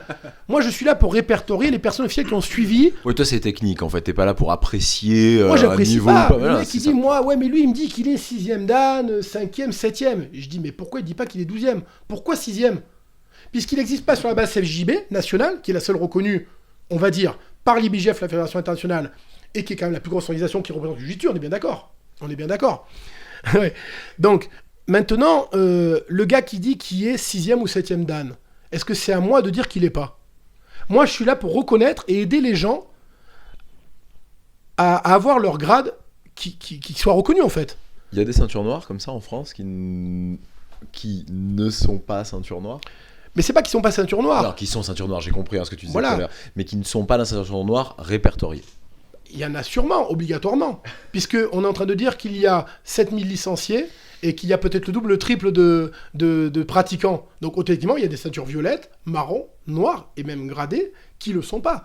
Maintenant, ce qu'il faut voir, c'est que les gens qui sont dans le système, c'est pour ça que dès le départ, il y en a qui ont compris, on a fait le système de double licence, c'était pour ramener un maximum de monde, mais même maintenant qu'on a plus ce système de double licence obligatoire, les gens continuent à rester avec nous. C'est pas parce que c'est plus obligatoire d'avoir une licence CFJB pour être libéré. Les gens ont compris qu'en France, on est une entité qui est autonome, qui propose des choses, et il faut avoir ses licenciés pour vivre. Moi, demain, il n'y a plus de licenciés, je suis en la baraque, on arrête. Donc en fait, la licence sert, 1, à supporter l'organisation française de Jiu-Jitsu, et 2, il y a une assurance quand même à faire Mais avec bien ça. entendu, si quelqu'un vous mais blessez. si je te fais la liste de tout ce que ça apporte d'être licencié, il y a Ouais. une assurance. Profites-en, t'as ce micro, David, explique, parce qu'on a beaucoup de Jiu-Jitsuka qui vont écouter, pourquoi c'est bien, en dehors de supporter et d'avoir une assurance. Supporter le mouvement.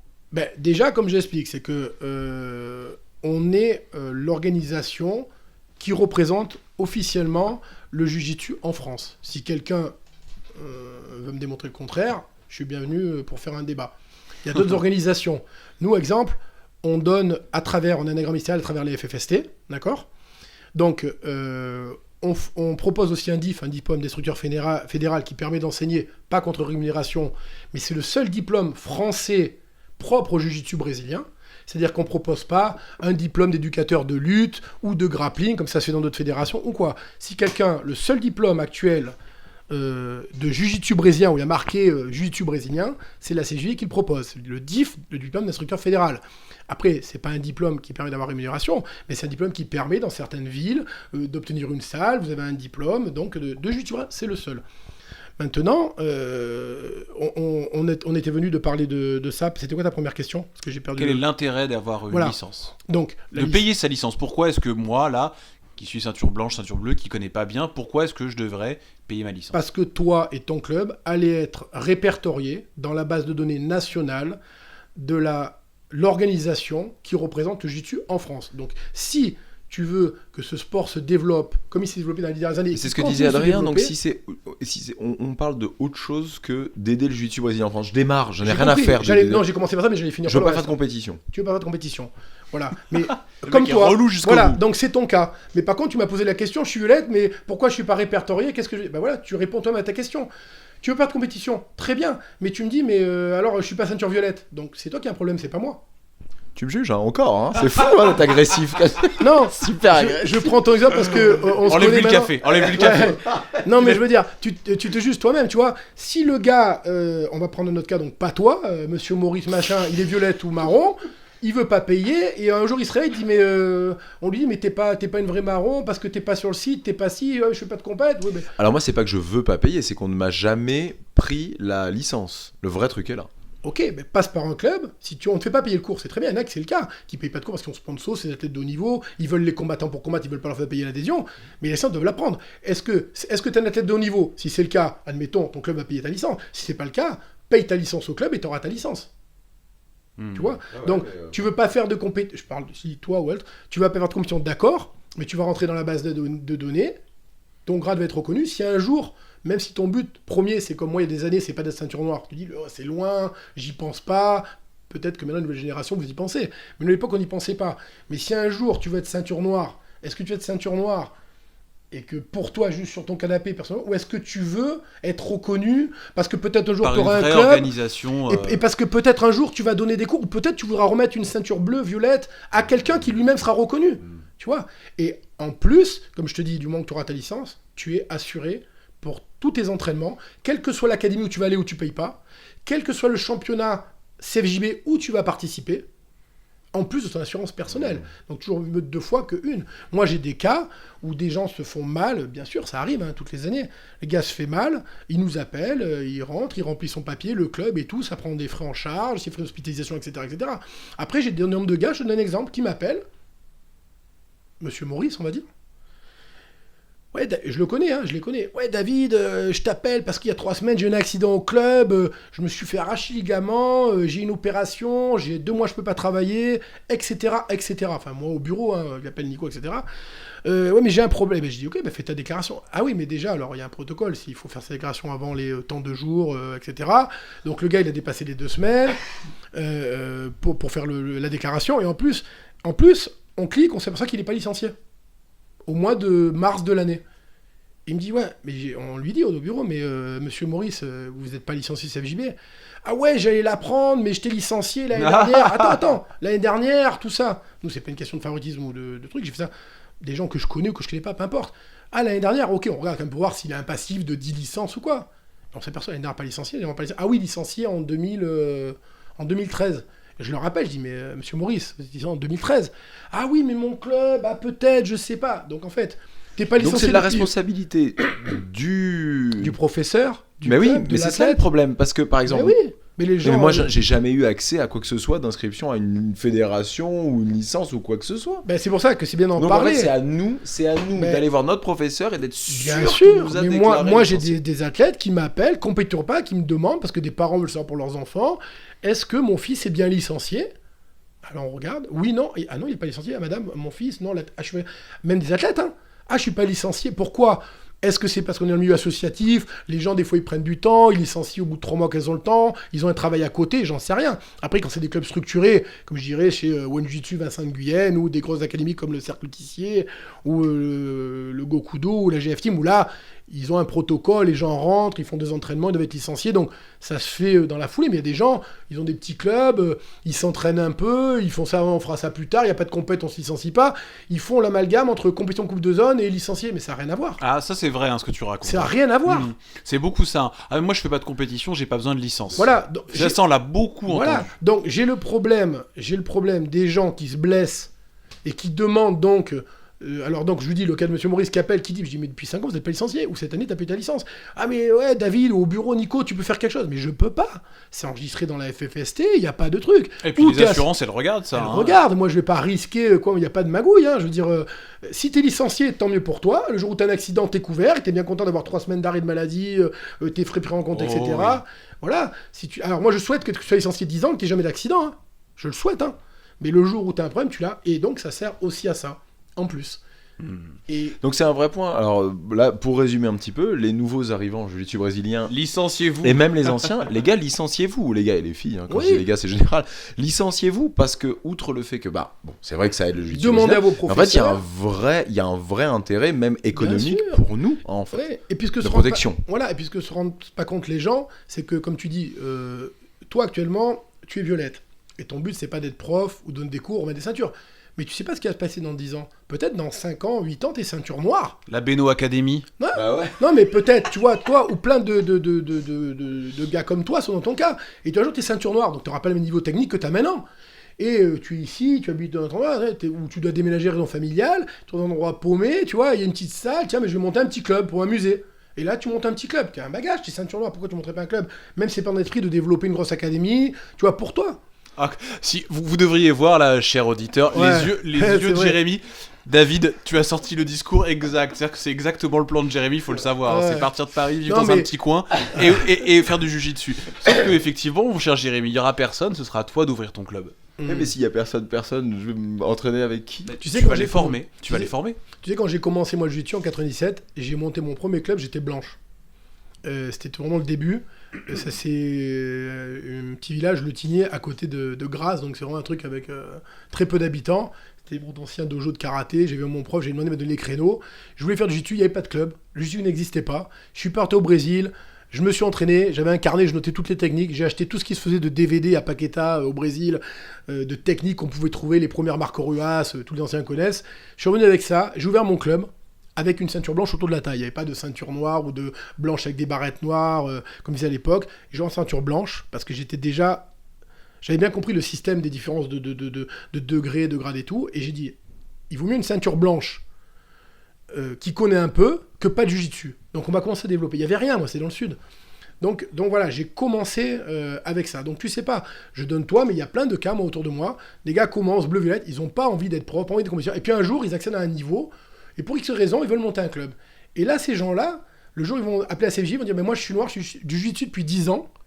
Ils vont être bloqués au niveau IBJF, CFJB. Alors ouais, il ira peut-être se retrouver vers le Newaza, le judo, où ils acceptent des bleus, des combats mélangés avec des ceintures bleues, des noirs, voilà.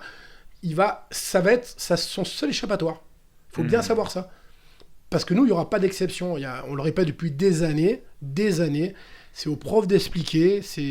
Moi, j'œuvre pour le développement. Et le développement, ça va par certaines règles. On ne peut pas faire tout ce qu'on veut. Il faut savoir se responsabiliser à un moment Il faut aussi. se responsabiliser. On est un jeune sport, enfin, comment dire, on est un jeune sport, il n'y a pas beaucoup de pratiquants, il faut que chacun y mette du sien un peu. Si on attend que les choses se fassent pour nous, à un moment, faut pas gueuler, quoi. Bien sûr. Regarde, un exemple C'est de ce vrai, après, qu'apporte. c'est important de savoir qu'on peut faire confiance à son professeur qui, normalement, est censé avoir fait tout ça. Moi, par exemple, j'ai découvert que je n'étais pas licencié.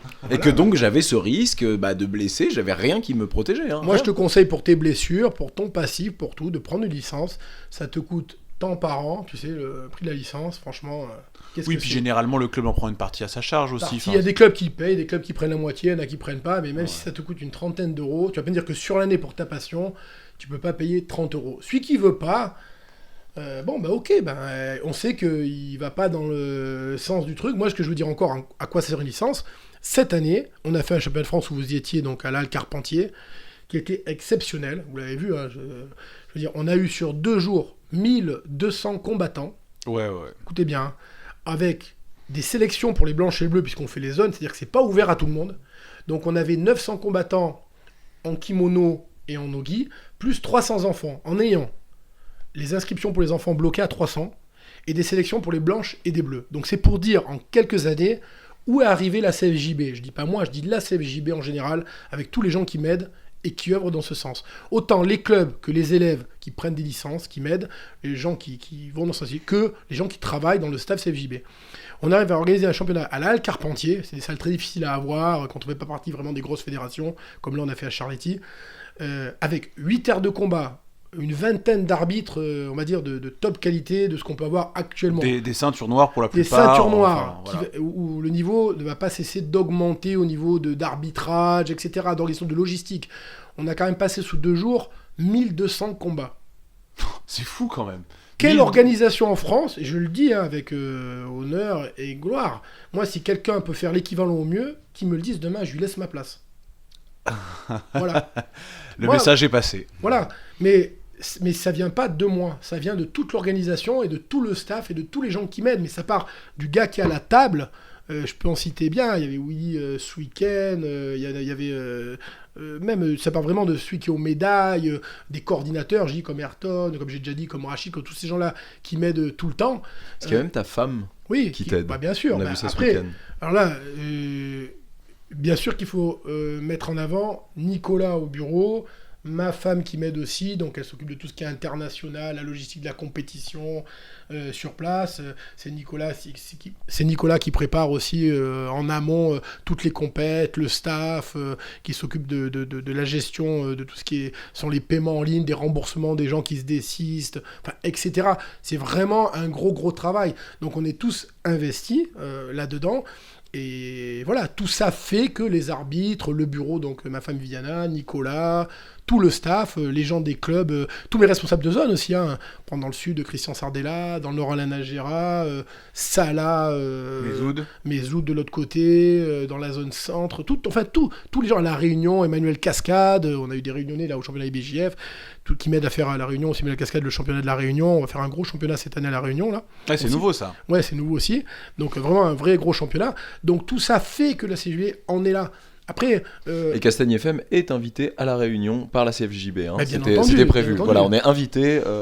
Voilà, continuez à payer votre licence. Voilà. Vous avez les petits castagneurs qui vont à la Voilà, Réunion. on vous fera une belle émission pour vous remercier. Voilà, Merci. comme ça d'évite de suite dès qu'on parle d'argent, les intérêts, voilà. De suite. Mais nous, on n'est pas toi, on s'en Voilà, fiche du jiu-jitsu. Nous, ce qu'on veut, c'est voyager gratos. Voilà. C'est l'oseille. Moi, ça fait 4 ans, pour vous dire voilà la différence, ça fait 4 ans que je vais dire les réunionnais, que ce soit Harry, Thierry Cerveau, les responsables, Cascade, etc. Je vais pas dire me harcèlent, mais me demandent de venir organiser et tout. Et depuis 4 ans, je peux pas aller à la Réunion. Et c'est un vrai truc, hein, les Réunionnais, ils aiment le jiu-jitsu Oui, brésilien. ils adorent, je vais vous expliquer. Mais pour vous dire, ça fait plus de 4-5 ans qu'on fait des championnats. Ils me demandent à la Réunion, à Nicolas, tout ça et tout. Et j'ai envoyé mes responsables, j'ai envoyé Vincent Nguyen, j'ai envoyé... Et pas toi. Non, pas moi. Donc voilà, ma priorité pour moi, c'est pas... il faut bien qu'ils comprennent, c'est pas de voyager. La Réunion, j'y étais... T'as il y a peur de des l'avion années. T'as peur Pas de du l'avion tout. T'as peur de l'avion Pas du tout, je voyage tout le temps. J'ai déjà été à la Réunion pour les vacances du jiu-jitsu il y a déjà 20 ans, tout au début. J'avais été invité, donc je connais vraiment l'histoire de la Réunion, comment ça a commencé, etc. Cette année, je pense qu'on va essayer d'y aller. Donc c'est vraiment pas ça que je vais expliquer. Les gens, ils pensent pas que mon but c'est voyager. J'en ai absolument rien à faire. Je veux dire, là, il y a eu 3 championnats. J'ai envoyé Vincent Nguyen, j'ai envoyé Nicolas Gaillard. J'envoie des responsables. C'est eux qui sont en charge de la logistique, de l'arbitrage, de monter le staff. Je leur explique bien ce qu'on veut, où on veut arriver, de là où on part. Mais même moi, alors qu'on m'appelle, je veux dire, c'est payé de ça, j'y ai pas été. J'ai pas le temps, j'ai trop de trucs à gérer ici, il y a trop de travail. Voilà, donc je vais essayer, je pense, d'aller parce qu'on va faire un gros championnat sur la Réunion, là, cette année, là, au mois de, je crois que c'est mai ou avril, j'ai pas la date en tête. Et là, donc, on va essayer de se déplacer parce qu'on veut amener des panneaux de sponsors, on veut amener un vrai backdrop, on veut amener des podiums, on veut vraiment que ça passe à un niveau au-dessus par rapport à ce qu'ils ont actuellement. Ça doit coûter une fortune d'organiser quelque chose comme ça. Comment vous déplacez tout ça? Bah, Ça pas fréter un pas avion une fortune, parce que nous, on regarde aux dépenses SFJB, donc on n'a pas des combines, mais on a les années d'expérience maintenant, donc on va faire des expéditions à frais réduits à l'avance, etc. On envoie tout, voilà, des systèmes de transport, on va prendre nos billets largement à l'avance, etc. Parce que c'est sûr que moi, on a une balance à chaque championnat, on essaye, pendant des années, on perdait un peu, là on équilibre, on gagne un peu. C'est vraiment, le but c'est pas de faire des conditions, on est à perdre, parce que sinon on fait 10 comme ça, la CJB elle ferme. Donc voilà, d'où l'importance de payer pour avoir des conditions de qualité comme ça.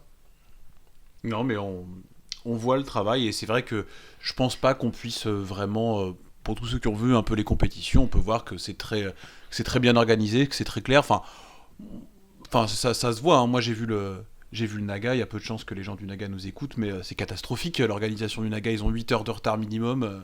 Ben, Enfin, nous, c'est- ouais, tu vois, après, les gens me disent toujours, mais t'as vu, je veux même pas citer, on me dit telle organisation, t'as vu ce qu'ils ont fait, telle autre organisation, t'as vu ce qu'ils ont fait, ouais, mais là, le poids, ouais, mais les gens, c'est les ceintures mélangées, ouais, mais là, le gars, il arrive à 88, il était pas au poids, ils l'ont basculé en 88, le monde de la compète, parce qu'il y avait personne, ah, lui, il était master, mais ils l'ont mis là, à la pesée, Je dis, écoutez, les gars, moi, ni je vois, déjà, moi, j'ai pas Facebook, j'ai pas Instagram, j'ai pas tout ça, moi, personnellement, hein. Je suis à l'ancienne. Donc, je suis pas ce qui se passe. Moi, ce que je me concentre pour développer du mieux que possible, en me calquant en grande partie sur l'IBJF. Puis il y a certaines qui changent parce qu'on n'est pas comme aux États-Unis quand même. Donc moi je suis comme un mode à la française. Mais en gros, tout ce qui est règlement, je m'inspire beaucoup de ce qu'ils ont fait.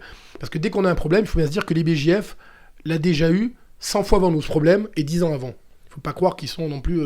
Donc ils ont de l'avance sur nous. Sinon ils ne feraient pas des compètes comme ils font avec 5000 combattants, etc. Donc...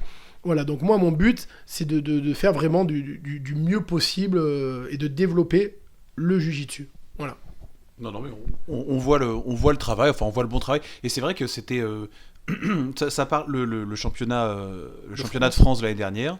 en fin d'année avait fait du bruit parce que le nombre de compétiteurs, c'était hallucinant, même pour une compétition européenne, c'était balèze. Hein. C'est énorme, mais ça je veux revenir, c'est qu'on a eu 1200 combattants, donc il y avait en gros 900 combattants gui et no-gui, avec des sélections blanches et bleues sur toutes les zones.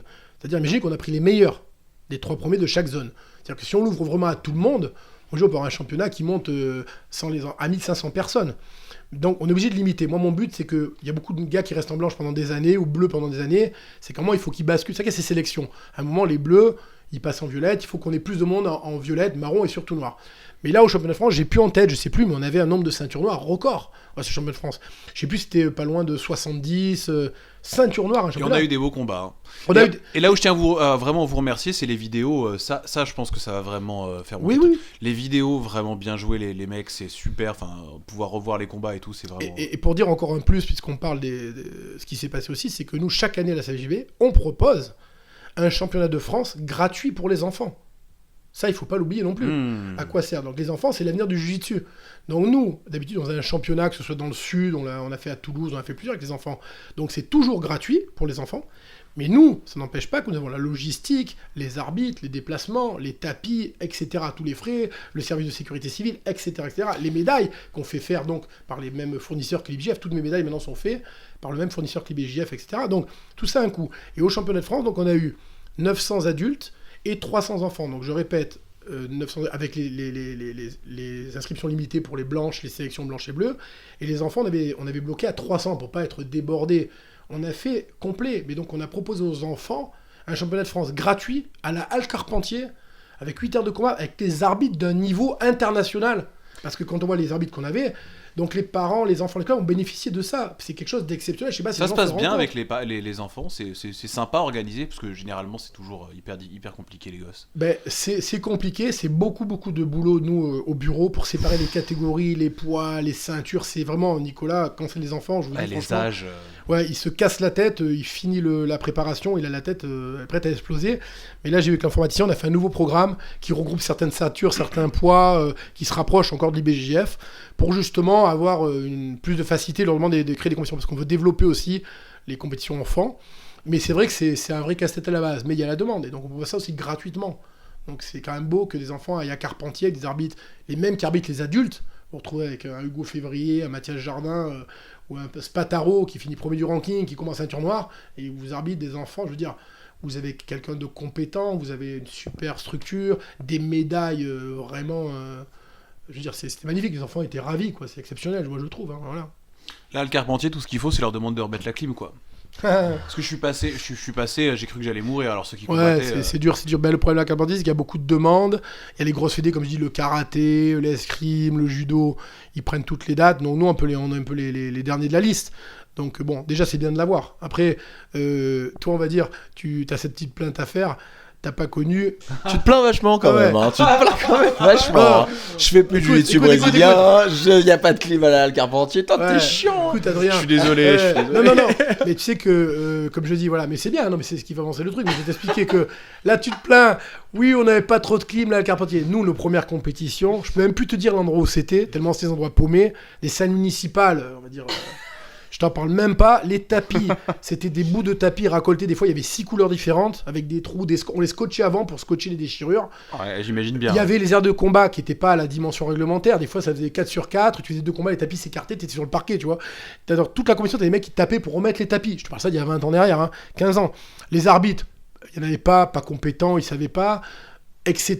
Mais vous avez de la presse un peu après un événement comme ça parle un petit peu en dehors de nous, en dehors des Jujitsuka. Avant, j'ai toujours eu de la presse, moi, avec les magazines, Karaté Bushido, il y avait Budo, il y a plusieurs magazines. Mais en dehors de ça, un truc plus mainstream, genre regardez il se passe quelque chose quand même. Le problème, c'est que maintenant, il y a de moins en moins de presse papier qui fonctionne, tout se fait sur Internet. Donc, donc ce que dit Adrien, c'est la même. Est-ce que vous avez de la presse, que ce soit digital ou papier, il y a du mouvement?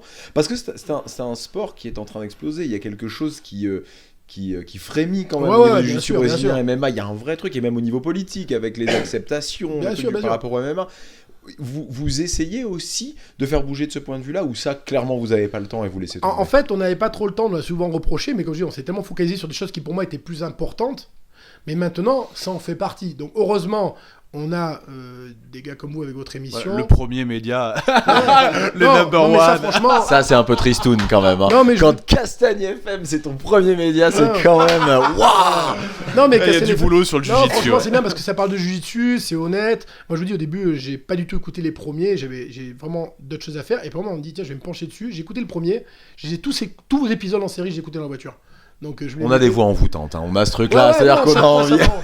Et là, je vais vous dire, c'est pareil. Moi, c'est tout ou rien. Donc, j'étais pas du tout là-dedans. J'ai mis quelques mois. J'ai écouté la première ou la troisième. Je sais plus si c'était celle avec Reda ou celle avec Samuel, je sais plus. Du coup, je suis revenu en arrière et j'ai fait 1, 2, 3, 4. J'ai C'est tout Hugo suivi. Février aussi qui a fonctionné comme Voilà. ça. Il dit, oh, j'en avais rien à foutre. Voilà. Et tout, il dit, et puis d'un coup, j'ai écouté. Même ma femme, maintenant, elle écoute. Voilà, donc là, il y a eu ça. Dernièrement, c'est pareil. Il y avait le podcast des frères Olivier. Pareil, j'ai entendu parler de ça. J'ai essayé d'aller une fois, ça se connectait pas parce que c'est un truc particulier, machin. Puis là, j'ai vu que sur Jits, d'ailleurs, qui est un bon moyen de diffusion du Jitsu, qui travaille avec nous, qui fait partie de nos sponsors, qui nous aide pour beaucoup de choses. Donc, C'est vrai, on peut aussi quand même saluer le travail de Voilà. Raphaël Lévy et de son équipe. Exactement. Ça, ils font un travail. Enfin, lui, c'est sa énorme femme nous ce aide qu'il beaucoup fait. aussi Vraiment, pour tout ce qui est vraiment, design, vraiment. au niveau de l'informatique, elle nous aide et tout. On a pas mal d'accord avec eux. Donc, vous, Jits, et là, je vous dis, l'autre fois, pareil, je suis tombé, par exemple, parler de ces podcasts des frères Olivier, j'écoutais pas, du coup, j'en ai écouté un. Et là, la semaine dernière, j'ai commencé et j'ai écouté les 4 premiers. Et voilà. Et je trouve que c'est bien parce que c'est des gens qui sont du milieu, c'est des gros Voilà, eux, compétiteurs. c'est des vrais, hein. Nous, les frères Olivier. Non, Ils voilà. savent de quoi ils parlent. hein. Nous, C'est- nous, on c'est est un- là pour le divertissement. Oui, hein. mais c'est un autre format que vous. Ils parlent d'autres choses, mais moi, ça m'intéressait parce que déjà, c'est des gens qui ont compris aussi, qui œuvrent pour le. Je vais dire, c'est différent, mais je pense c'est comment ils œuvrent pour le développement du jiu-jitsu. Ils sont dans le mouvement. Après, il peut y avoir des critiques sur telle ou telle chose. J'ai écouté des 4 Mais premiers, j'ai écouté. heureusement d'ailleurs. Mais c'est ce qui est Heureusement. bon. Et moi, c'est ce qui me fait avancer sur la critique. Mais je sais qu'ils œuvrent. D'ailleurs, ces gens qui se licencient, ils ont des clubs, ils viennent aux compétitions, ils ont combattu. C'est des gros compétiteurs, c'est des très bons professeurs. Et si on avait que des gens comme ça en France, c'est sûr qu'on avancerait 2 fois plus vite.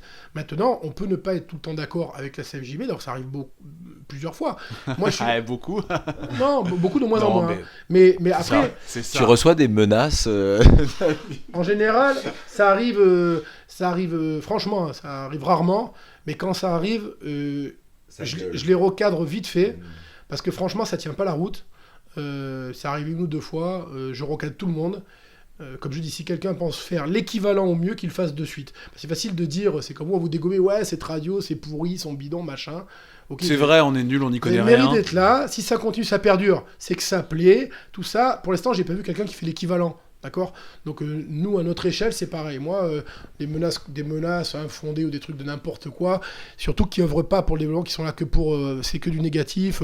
Et puis, il y a qu'à regarder ces gens qui menacent, qu'est-ce qu'ils font à côté? Non, mais Voilà. quand je disais menace, surtout quand on connaît ton physique, c'était Ah ouais. un peu pour rigoler, tu Ah vois. non, ouais, déjà, Évidemment, non, le mais côté non, menace. menace pas, non, ça va, non, Tu- pas de problème. En parlant, tu t'entraînes encore, tu as le temps encore de t'entraîner. Alors, moi, j'ai fait beaucoup de compétitions du début du jiu-jitsu, j'ai tout fait, j'ai fait 8 fois championnat du monde dans toutes les ceintures, les panaméricains, les championnats d'Europe. T'as un palmarès un peu, t'as fait des trucs vraiment où tu dis ah ça c'était balèze. Ouais, vas-y, là, prouve-le un peu, là, que tu te fous de moi depuis tout à l'heure, là. T'as fait quelque chose de ta vie un peu ou- Ou juste tu t'es content d'être t'inscrire. Ouais, dans Non, ton non, canapé, non. tes ceintures noires, là. Vas-y, allez, lève-toi. Non. Moi, Jérémy, fais gaffe quand même. j'ai pas trop fait de compétition où on combat, il y a personne, ça m'intéressait pas trop. Moi, j'ai vraiment fait partie des premiers, donc j'ai vraiment essuyé les plats de tout le monde, les premières compètes, tout ce qu'il y avait, championnat de France, d'Europe, que ce soit Mialo, même les premiers européens de l'IBJF, le championnat du monde 8 fois. J'ai malheureusement jamais accédé à une place de podium IBJF. J'ai gagné le championnat de France, d'Europe, ici en France, qui était à l'époque, hein, où il y avait, on va dire, la crème de l'époque du jiu-jitsu, des gens... tous Ah, les quand même, pionniers. championnat d'Europe ici. Parce que les championnats d'Europe, ça a toujours été quelque chose d'assez sérieux quand même. En Oui, jiu-jitsu. bien championnat sûr. de France. Non, bon. mais avant, en même temps que l'IBJF, Guy Mello avait fait 2 ou 3 fois des championnats d'Europe à Tonon-les-Bains, où il y avait des Allemands, des Belges, il y avait des pays différents. Mais c'était pas les championnats d'Europe de l'IBJF qu'on connaît actuellement. C'était vraiment les prémices. Mais il y avait tous les combattants, les anciens d'époque qui venaient combattre, tu vois. Donc, j'avais des catégories. On avait, je me rappelle, un gros championnat que j'avais gagné, où il y avait Emmanuel Fernandez dans la KT, il y avait Christian Turin, il y avait Fabien Ferré, il y avait les anciens de Paris, je veux dire. Mais c'était de l'époque, on était bleu, violette, marron, c'était... Ah, après j'ai combattu en noir aussi, et après j'ai arrêté 1 an après la compétition de ma ceinture noire. Donc après j'étais déjà dans la J'étais déjà dans l'organisation, la confédération, j'avais beaucoup de choses. Après, la compétition, c'est particulier. Hein. Il faut vraiment être dedans, s'entraîner, se préparer. Puis il faut aimer ça aussi. Hein. Voilà. C'est, non, mais moi, c'est j'ai une partie du toujours combattu depuis tout petit. J'ai commencé par le karaté, j'ai fait des podiums très tôt au niveau national en karaté. Le jiu-jitsu, j'ai des podiums, j'ai toujours gagné les championnats de France, Europe, podium, etc. Le problème, c'est qu'après, c'est des séries. Moi, je m'entraînais tous les jours, comme le plupart des combattants. Courir, le régime, la diététique, le machin. À un moment, j'ai estimé qu'en master, je pouvais plus suivre ce rythme-là. Quand je vois, j'ai envie. Des fois, on me dit, ouais, mais à la salle, tu viens, tu nous roules dessus. Pourquoi tu combats pas en master et tout? Oui, la salle, c'est une chose, c'est un combat, je m'arrête, j'en fais un autre. Je m'entraîne toujours avec mes élèves, hein, je m'entraîne avec... Tu te verrais pas repartir, parce qu'il y a des Master 6, hein, oui, on oui, a oui. vu là. Non, tu te reverrais pas là c'est pas Enfin, dit. t'es pas en Master 6, hein, Non. mais tu te reverrais parce que... Non, on va croire. Non, mais c'est pas dit qu'un jour... Il y a déjà, Paolo Sergio qui t'attend. on a mangé ensemble hier avec l'équipe du staff et tout. D'ailleurs, lui, il a fait un bon combat, il a combattu en Master 6. Ça faisait 11 ans qu'il n'avait pas fait de compétition. Il a pris un Réunionnais qu'il a battu au premier combat, au deuxième il a finalisé en absolute. En plus, il n'était pas dans sa catégorie. Hein. Paolo Sergio, il était pesé à moins de 60. Ah, il est léger, Comme il n'y avait hein. personne, il est monté en moins de 82 contre ce combattant réunionnais. Et il a gagné haut la main, quoi. Il a finalisé en absolute et il a gagné dans sa catégorie. Donc, et ça faisait 11 ans qu'il n'avait pas fait de compétition. Parce qu'il a vu. Il n'est pas là pour le blaguer. Hein. On connaît il n'est pas là pour blaguer. C'est sa vie, c'est son métier. Après, moi, comme je vous dis, si je décide de faire une compète, il faut que je me mette de suite le régime pour être à mon poids vraiment de forme. J'ai quand même plus de ligaments croisés sur les deux genoux. Depuis des années, j'ai jamais eu d'opération. Donc, quand je m'entraîne, ça me pose pas de problème parce que je compense, j'ai une musculature, un physique. Donc, en entraînement, pas de problème. Maintenant, la compétition, on a commencé debout, on va faire un single leg, il faut sautiller, tout ça, faire la guerre. Voilà, il y a plein de choses qui font que je dis pas pourquoi pas. Non, mais là, entraînement. En plus, quand j'organise un championnat de France, quelle que soit la compétition, vous me voyez dans la compétition, je suis actif à 100% du début à la fin. Je fais partie de toute la logistique. C'est moi qui gère beaucoup de choses. Donc je vais devoir enlever, mettre mon kimono, me chauffer. Donc on m'appelle, ouais mais David, c'est très très compliqué, voilà. Ouais, c'est compliqué. Le jour où tout roulera tout seul, pourquoi pas dans 2 ans me faire bien, tiens, je me fais une compète, je viens, pourquoi pas, ou à l'international, mais je vous dis, il faut vraiment se mettre dans le bain. Ah, c'est compliqué. La compétition, c'est la compétition. Organisateur hein, et compétiteur, en plus il faut que ce soit ton staff qui soit ton arbitre. C'est compliqué, hein, personne n'a envie de t'arbitrer, je pense, hein, tu vois. À part là, cette année, parce que je dis, ça faisait 22 ans que je donnais des cours, depuis septembre, là, j'ai arrêté de donner les cours. J'ai envie de prendre un peu une année sabbatique, donc je vais à l'entraînement. Là, c'est ce que je disais, on en parlait un petit peu avant le début du podcast. Ouais. Donc toi, t'avais le Gracie Barra Côte d'Azur pendant des années, pendant 17 ans, donc dans le classe de Christian Turin à Magagnosc. Après, je suis parti, j'ai déménagé, il y a eu des changements, etc. Et j'ai un de mes anciens élèves qui avait une salle à Antibes, donc Mathieu Fischer, voilà, qui me dit pourquoi tu vas pas donner les cours avec moi, tout ça. Donc pendant 3 ans, j'ai donné les cours en bas, c'était super et tout. Et là, cette année, je reprends un peu mes business, j'ai mon petit qui a 3 ans et demi, j'en ai profité un peu. J'ai pas envie d'avoir l'obligation d'aller faire le cours 2-3 fois par semaine, descendre et tout.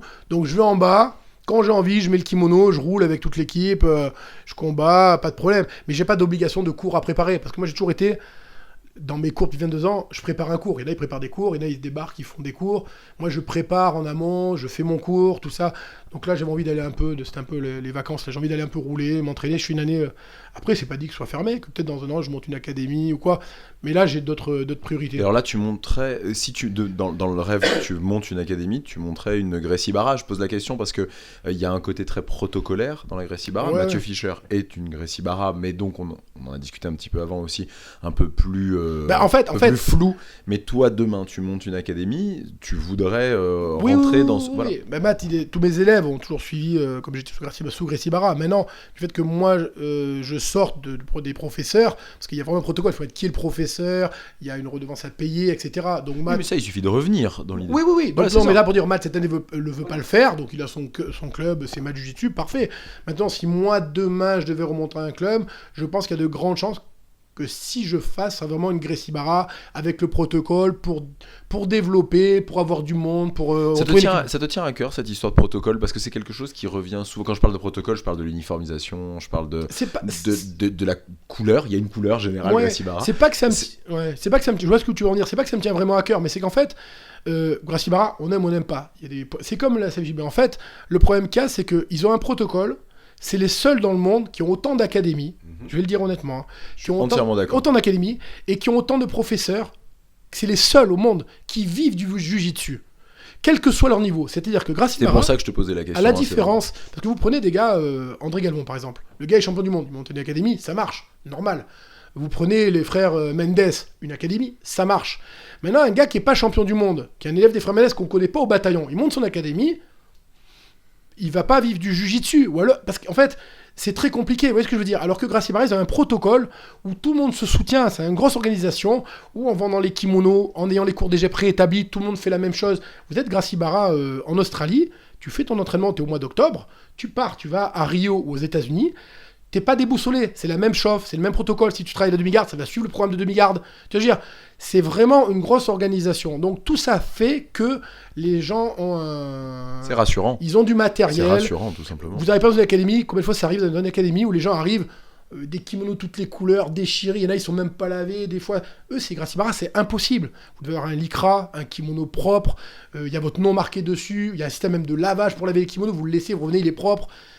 Tout est très organisé. Après, ça plaît pas. C'est comme je dis, ça, c'est comme la CJB. Hein. Ça vous plaît, vous venez. Alors, c'est pas plaire ou pas plaire, c'était Non, pour mais- savoir, toi, comment tu voyais Mais la bon. chose, parce que je sais, si tu veux, en Ouais. ayant discuté avec Mathieu Fischer, Samuel Mhm. Monin, que cette partie-là de la France, enfin d'ailleurs, bon après, il y a Sébastien Garnier à Marseille qui, Oui. pour le coup, lui, respecte le protocole. Bah, bien sûr. Mais voilà, mais vous, en fait, je pense que c'était plus une question de possibilité. Oui, en voilà, fait. parce que Vraiment, nous, on avait ça une allait pas parce chercher que, plus loin, voilà, la c'était ça, différence moi. entre Garnier, Sébastien Garnier, c'est que lui, c'est une salle à lui privée qu'il a achetée. D'ailleurs, en un an, elle a explosé, il a racheté les murs, il en fait une C'est deuxième. magnifique ce qu'il a fait, Donc- hein, là. donc C'est ça vraiment marche une très très très bien. belle académie. En plus. Faudrait qu'on l'invite, Sébastien Ouais. Garnier, quand même. D'ailleurs, Il aurait des trucs. il a combattu, il a gagné ce week-end là en Master 1 ou 2, je sais plus, ceinture noire, il a gagné. Hein. C'est vrai, il avait combien de combats Là, Ouais, Un seul, je crois. de tête, je crois 1, mais il Ouais. a gagné son combat. c'est beau.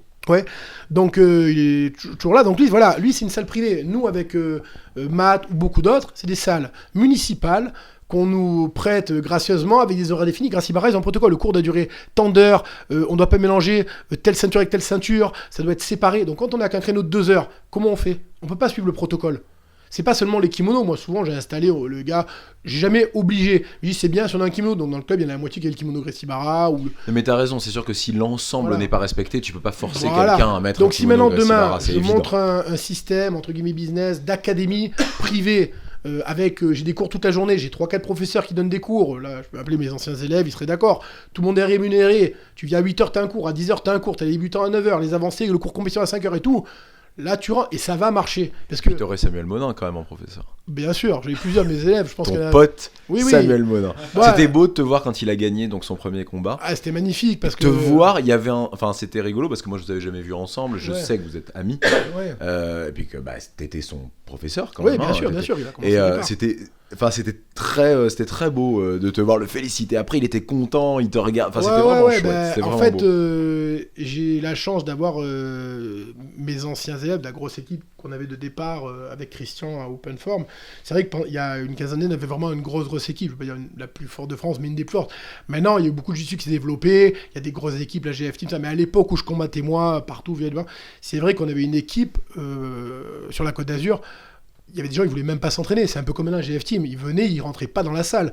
C'était que des dinosaures. Alors, Des dinosaures. ah ouais, non, C'était des raptors. C'était non, des non, raptors. ben, moi que je dise Mathieu Fischer, Samuel Monin, Michel Salvadori, Redouane Saïd, Grizzly qui est encore avec nous. Enfin, j'avais une vingtaine de Déjà, le mec, son compétiteurs. surnom, c'est Grizzly, tu vois. Donc, déjà, ouais. c'est relou, tu vois. 145 kilos, 1m92, le mec, je veux dire, il y avait du... Là, quand on allait aux compétitions, c'est vrai que je dis qu'à l'époque, je gagnais toutes ces compétitions qu'il y avait de l'époque, on avait une sacrée équipe. Donc moi, tous ces gars, ils ont commencé chez moi, que ce soit Mathieu, Redouane, Sam, Michel, même Christian, tous les anciens qui étaient là, toutes mes ceintures qui ont des clubs dans différents endroits, ils ont commencé blanches chez moi. Et je leur ai remis la noire. Donc moi, c'est un honneur parce que il y a beaucoup de maintenant, on voit des mecs, ils arrivent, ils sont marrons de chez quelqu'un, ils débarquent là, paf, le gars, il s'entraîne. Ah, tu viens, on leur met la noire. Pas parce qu'ils valent pas la noire, mais c'est pas des personnes à porter, c'est pas ça que je veux dire.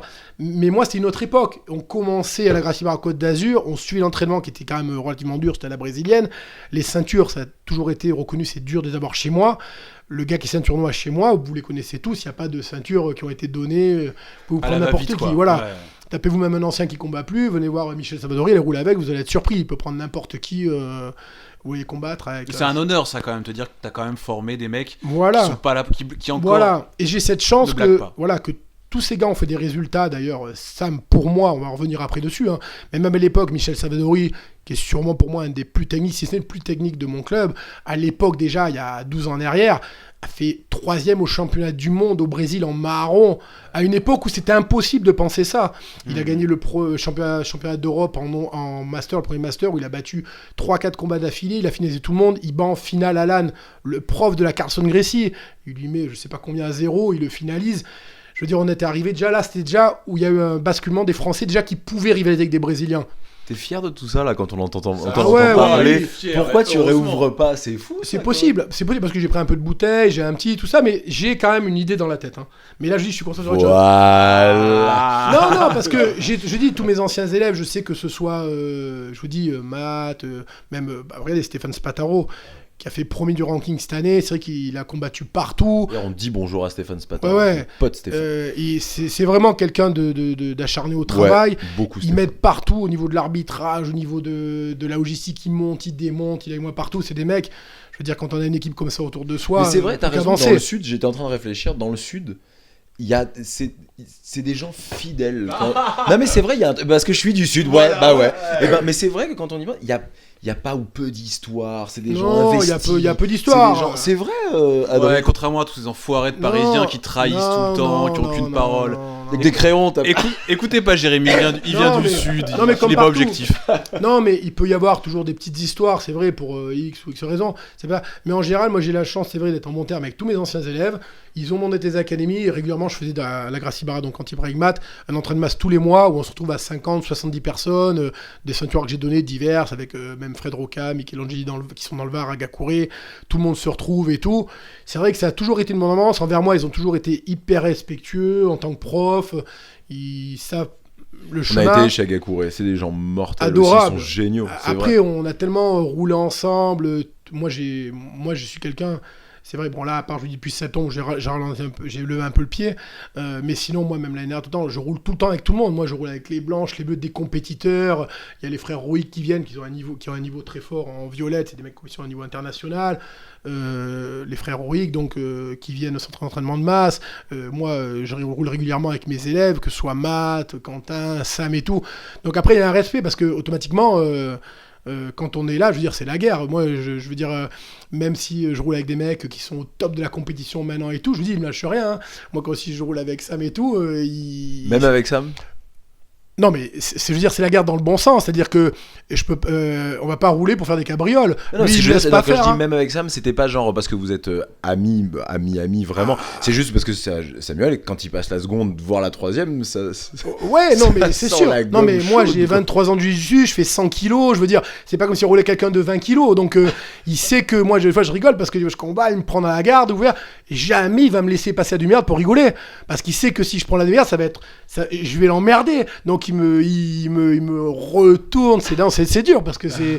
Donc, avec Matt, c'est pareil. On est des gros gabarits. Les mecs sont forts.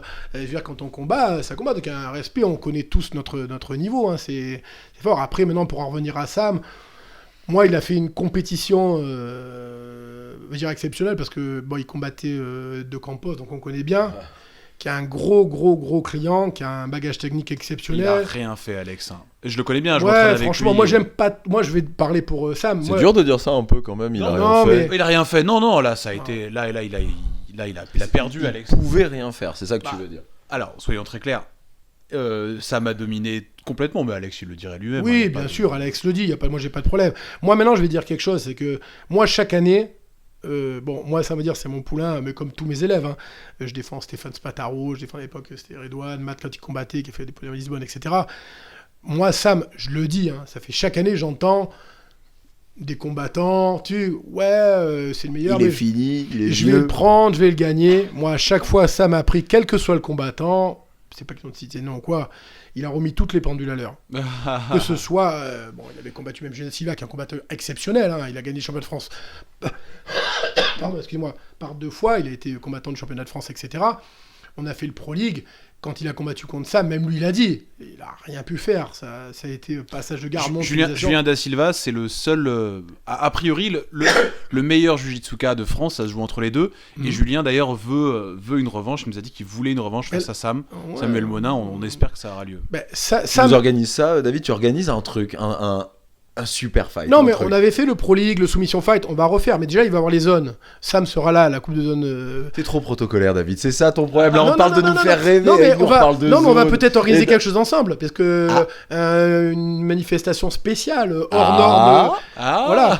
Ça, Là, on je peut l'ai faire dit. des super fights, style, on peut faire avec vous. Mais pour en revenir à Sam, moi, que ce soit contre Da Silva ou contre De Campos, qui sont des combattants, vraiment le top français, on va dire les deux, De Campos ou Da Silva, au moment où ils ont combattu contre Sam, que ce soit hier, avant-hier De Campos ou Da Silva à l'époque, c'est clair que Sam est passé dessus du début à la fin. Ils ont rien pu faire. Moi j'aimerais bien voir les revanches. Hein. Même Voilà. là, Alex, avec là, il a perdu très clairement. Bien a sûr, tapé et tout. bien sûr. Mais j'aimerais bien voir la revanche, Alex, bien préparé cette fois. C'est Pourquoi vraiment. il était pas bien préparé. Hein Il est pas bien préparé. Non, mais maintenant avec le oui, truc. oui. Ah oui, avec le recul. Cherche qui est pas- pas un peu- tu cherches à mener les Non, embrouilles. non. Je Non, je m'entraîne rigole, avec lui, taquine, moi. Hein. je taquine, Attention, taquine. hein, je veux pas qu'il me passe dessus Ah, non, pour non. ce que j'ai dit ici. Moi, hein. j'ai beaucoup de respect. Moi, j'ai beaucoup de respect pour tous les combattants. Comme je dis, même Alex, d'ailleurs, il nous a même aidé. Il a travaillé pour nous déjà plusieurs fois à CFG comme commissaire, je me rappelle. De Campos, il est exceptionnel. Ouais. C'est un mec qui est humble. Il est C'est là. un vrai passionné. Non, Alex. c'est un un vrai mec qui passionné. connaît tout sur Je tout. l'écoute sur votre podcast, il connaît Ah, tout. vraiment. Et il est très bon. D'ailleurs, quand il est tombé contre Sam, j'ai vu le tirage. J'ai dit, putain, le tirage, je tombe contre De Campos. J'ai dit, franchement, Sam, on prend pas à la légère. Sam m'a dit, non, je sais, il est très fort. J'ai roulé avec. Après, j'ai donné les directives à prendre. Lui, c'est très bien ce qu'il a à faire, Sam. Mais on l'a vraiment pris la rigolade. D'abord, on prend personne à la rigolade. C'est le top de ce qu'on a en France. Et en Voilà. plus, il a laissé il a laissé Alex jouer la garde, qui est quand même son... Il lui Oui, a passé oui, la garde. Hein. oui. C'est quand même. Maintenant, ça, moi, je le dis haut et fort. Hein. Actuellement, en France, il n'y a aucun Français qui peut le battre. Voilà, moi, je le dis. Julien Da Silva, quand même. Il peut pas le battre. Voilà. Mais non. Voilà. Mais Non, non. c'est dit. Mon Mais non. Juju, moi je suis sûr que Mais tu non, peux. je dis ce que je pense en tant, je suis son prof et je peux le dire en tant que observateur. J'ai vu moi quand on a fait la compétition, là il y avait la coupe de zone de Bordeaux où j'y étais. Ça m'était inscrit, bon, il a eu un petit point d'amite, il a pas pu venir. 3 jours avant, il a roulé à la salle, d'accord. Donc moi j'étais là, il a roulé devant moi, il a fait 3 entraînements dans la journée. Donc 3 entraînements de salle, je vous explique. Si le matin à 6h, il va courir comme Rocky Balboa quand tout le monde dort. Ensuite, il arrive chez lui à midi, il fait 1h30 avec son mannequin tous les jours, comme personne fait, avec un mannequin qui bouge pas. Ensuite, il se fait une séance d'entraînement à part avec quelques mecs. Il vient le soir à 7h, fait l'entraînement avec tout le monde. On a fait l'entraînement de masse. Il a fait 14 combats d'affilée après tout ça. Avec tout le monde, peu importe qui l'invite. Donc ça, c'est la préparation, on va dire, plus ou moins quotidienne. Quand il se prépare pour des championnats importants, comme la dernière fois, c'était quoi le dernier qu'on a préparé où il a combattu bon bref, il n'y a pas longtemps, il a préparé un championnat. C'était, je parle de la saison dernière. Là. Quand je prépare des athlètes, comme Stéphane Spataro par exemple, qui a gagné le championnat de France, je vais vous dire, voilà la préparation. C'était le championnat de France de l'année dernière. Stéphane Spataro, Samuel Mena viennent au club avec match chez nous. Donc il y a les gars qui font leur catégorie, qui s'entraînent entre eux, ils tournent tout, l'hiver des marrons. Je fais faire à Sam et à Stéphane, donc Spataro, alors qui a gagné le championnat de France, c'est Stéphane qui a gagné. Au la main, ils ont leur entraînement, chacun ont leur entraînement, préparation physique, tout ça, nutrition, ça ils gèrent eux. Par contre, ils viennent à la salle, c'est des combats de 10 minutes en noir. Parce qu'il y a des gars qui m'ont dit, mais comment on fait? Nous, on s'entraîne 5 minutes à l'entraînement, si là. Je dis, moi, voilà ce qui se passe. Je prends 5 personnes de bon niveau, des violettes, des marrons, même des bleus lourds, etc. Je fais des équipes de 3 et je lance un 5 fois 10 minutes de combat, des ceintures noires. Un 5 fois 10 minutes, avec un temps de repos entre-temps, bien sûr, où je mets Spataro au milieu, Sam de l'autre côté, et là, vous avez 5 gars, une équipe qui commence, toutes les 2 minutes, ça change le chrono. Donc, ça commence debout contre Spataro, et une autre équipe, un autre adversaire debout contre Samuel Monin. Ça lance, Peu ça importe le bastonne. poids, peu importe le poids. Je prends des poids qui leur correspondent. Je mets pas 5 mecs de 40 kg, 60 kg avec Sam. Je prends des gros, il y a du 130 kg, du 100 kg, du 88 kg. Je peux mettre un léger parce que un moment pour qu'il récupère dedans. Et à Stéphane Spataro, je mets pas 5 mecs de 100 kg, il n'y a aucun intérêt. Voilà, je mets des mecs en fonction. Donc le combat commence, je mets le chrono avec Matt. Donc bim, chacun a un combat qui arrive, 2 minutes ça commence debout, ça s'enchaîne au sol. Dès que j'annonce 2 minutes, ça change automatiquement, l'autre est derrière. Il se lève, l'autre lui saute dessus, debout, ça repart debout. Ça rebastonne. 4 minutes, ça change. Le troisième rentre. Donc ça veut dire que 5 fois 2 minutes, ils ont un combattant frais qui recommence debout. Ils font un combat de 10 minutes. Après, ils ont un temps de repos. Et on fait ça 5 fois d'affilée, on fait le championnat de France. 5 fois d'affilée 10 minutes avec 5 combattants. Donc après, les mecs au championnat de France, ils disent « Ouais, mais Stéphane Spataro, il a gagné tout le monde. Premier du ranking. Ouais, machin. » Je sais pas qui a fait ça au championnat de Ils France. s'entraînent, quoi. Plus son entraînement à part. Nutrition, il fait tous ces exercices de muscu, les barres, les anneaux, les kettlebells, ça je rentre même pas en compte. Donc qui, au championnat de France de l'année dernière, comme Stéphane qui a gagné, a fait ça. Je sais pas s'il y en a qui le font. Voilà, peut-être. Ce que Donc tu ils dis, sont c'est qu'il n'y a prêts. pas de secret, quoi. Ils sont prêts. Voilà. Ils sont entraînés à la dure. Ils sont entraînés à la dure. Voilà. Après, ils finissent l'entraînement, ils sont morts. Là, ils mangent une banane, ils sont prêts à vomir. Hein. Mais on sait que le jour J, ils sont là. Donc moi, tout ça pour dire que quand j'ai vu Sam qui devait venir à Bordeaux la semaine dernière, il a roulé à la salle avec 2-3 mecs très forts de la salle. Hein. J'ai vu comment il a roulé. Franchement, c'était impressionnant. C'était Hulk au milieu de... C'était vraiment impressionnant au niveau technique, puissance et tout. Je l'avais devant moi. Et après, j'étais à Bordeaux, donc il n'a pas pu venir. Et j'ai vu des combattants qui étaient là, qui devaient le rencontrer ou pas. J'ai vu de moi-même. C'était le jour et la nuit. Il n'y a pas de... en les voyant combattre. Donc moi, je dis que les gens, après, il peut dire oui, je n'étais pas en forme, oui, j'attends, oui, ici, là. Sam, le jour de la combat, sur un combat, après, il prend un peu de bouteille, donc sinon, il faudrait faire plusieurs combats. Il peut fatiguer. Mais sur un combat, pour moi, là, il est encore très, très fort. Je ne sais pas pour combien de temps, parce qu'après, tout le monde prend de la bouteille. Mais c'est une machine dans la tête. Il a un gros mental, Sam. Il a un niveau technique où il est fort partout. Il est fort en demi, il est fort sur le pass, il est fort sur le takedown. Il est fort partout. Il connaît bien la stratégie et il a un mental vraiment qui fait peur. Et il s'entraîne. Il s'entraîne très très fort, très très dur. Il y a très peu de combattants qui s'entraînent comme lui. C'est pas je vais à la salle le soir, je combats avec 10 mecs. Lui, quand vous faites ça, il a déjà fait 4 entraînements dans la journée. C'est ça que les gens doivent comprendre. Ouais, il faut comprendre. Donc moi, je sais, c'est pour ça que je dis, c'est le plus fort. Je sais qu'il est là et qu'on pourra pas le battre sur un combat actuellement. D'ailleurs, c'est le seul qui a combattu Bernardo Farias, Rodolfo Vieira, André Galvão, le top de truc, et il a jamais démérité. Ça a toujours été un combattant. Il peut perdre, voilà. Mais après, si c'est pas des gars comme ça, il a toujours gagné. Il a toujours gagné.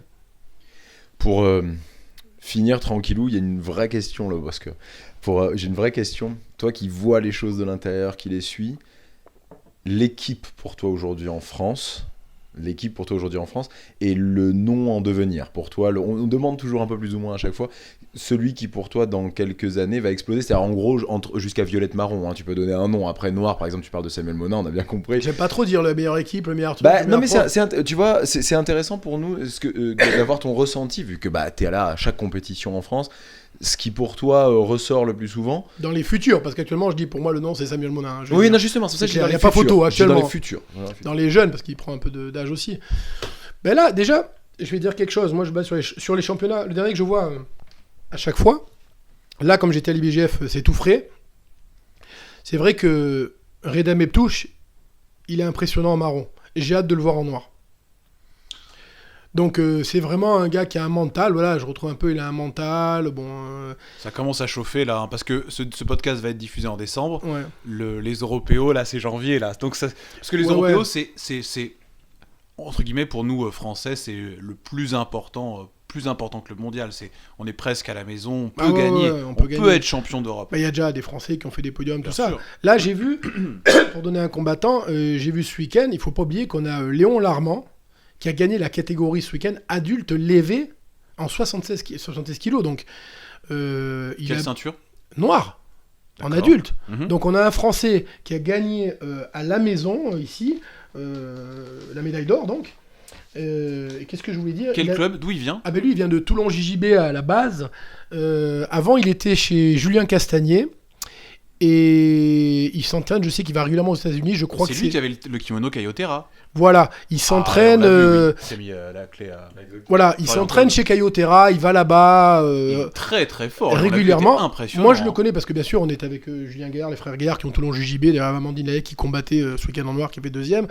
D'ailleurs, qui ont aidé, qui ont œuvré beaucoup, Julien et Nicolas, au développement de la CJB. Ils avaient pris un peu de retrait l'année dernière parce qu'ils développent leur académie, business aussi parallèle et tout. Mais là, ils sont revenus arbitrer Julien à la Coupe de Zone Sud et il m'a encore appelé la semaine dernière pour revenir dans le staff, m'aider, etc. Il a un peu plus de temps, qui sont des très gros compétiteurs, Julien et Nicolas Gaillard, de très haut niveau, hein, pareil, niveau international et tout, et donc qui vont revenir dans le staff pour nous aider. Et Léon, donc, je pense donc à la base, il était chez Julien Castagnier, il s'entraîne chez les Kayotera régulièrement ou de temps en temps, mais là, il est chez Toulon JJB. Moi, c'est un gamin que je connais, je l'avais déjà vu à la CJB en ceinture bleue, je crois, violette et tout. Déjà, on voyait qu'il était fort, ça berimbole dans tous les sens, etc. Et là, il a gagné le Pan international en faisant plusieurs combats, la ceinture noire levée adulte. C'est très très dur celle-là. Franchement, bien gagné. Quoi. Redonne son nom ? Léon Larmand. Voilà, suivez-le, Léon Larmand. Voilà, donc si j'ai un nom à donner, là je l'ai vu, il m'a impressionné. D'ailleurs, il a été de suite mis sur Instagram par l'IBGF sans rien que je demande.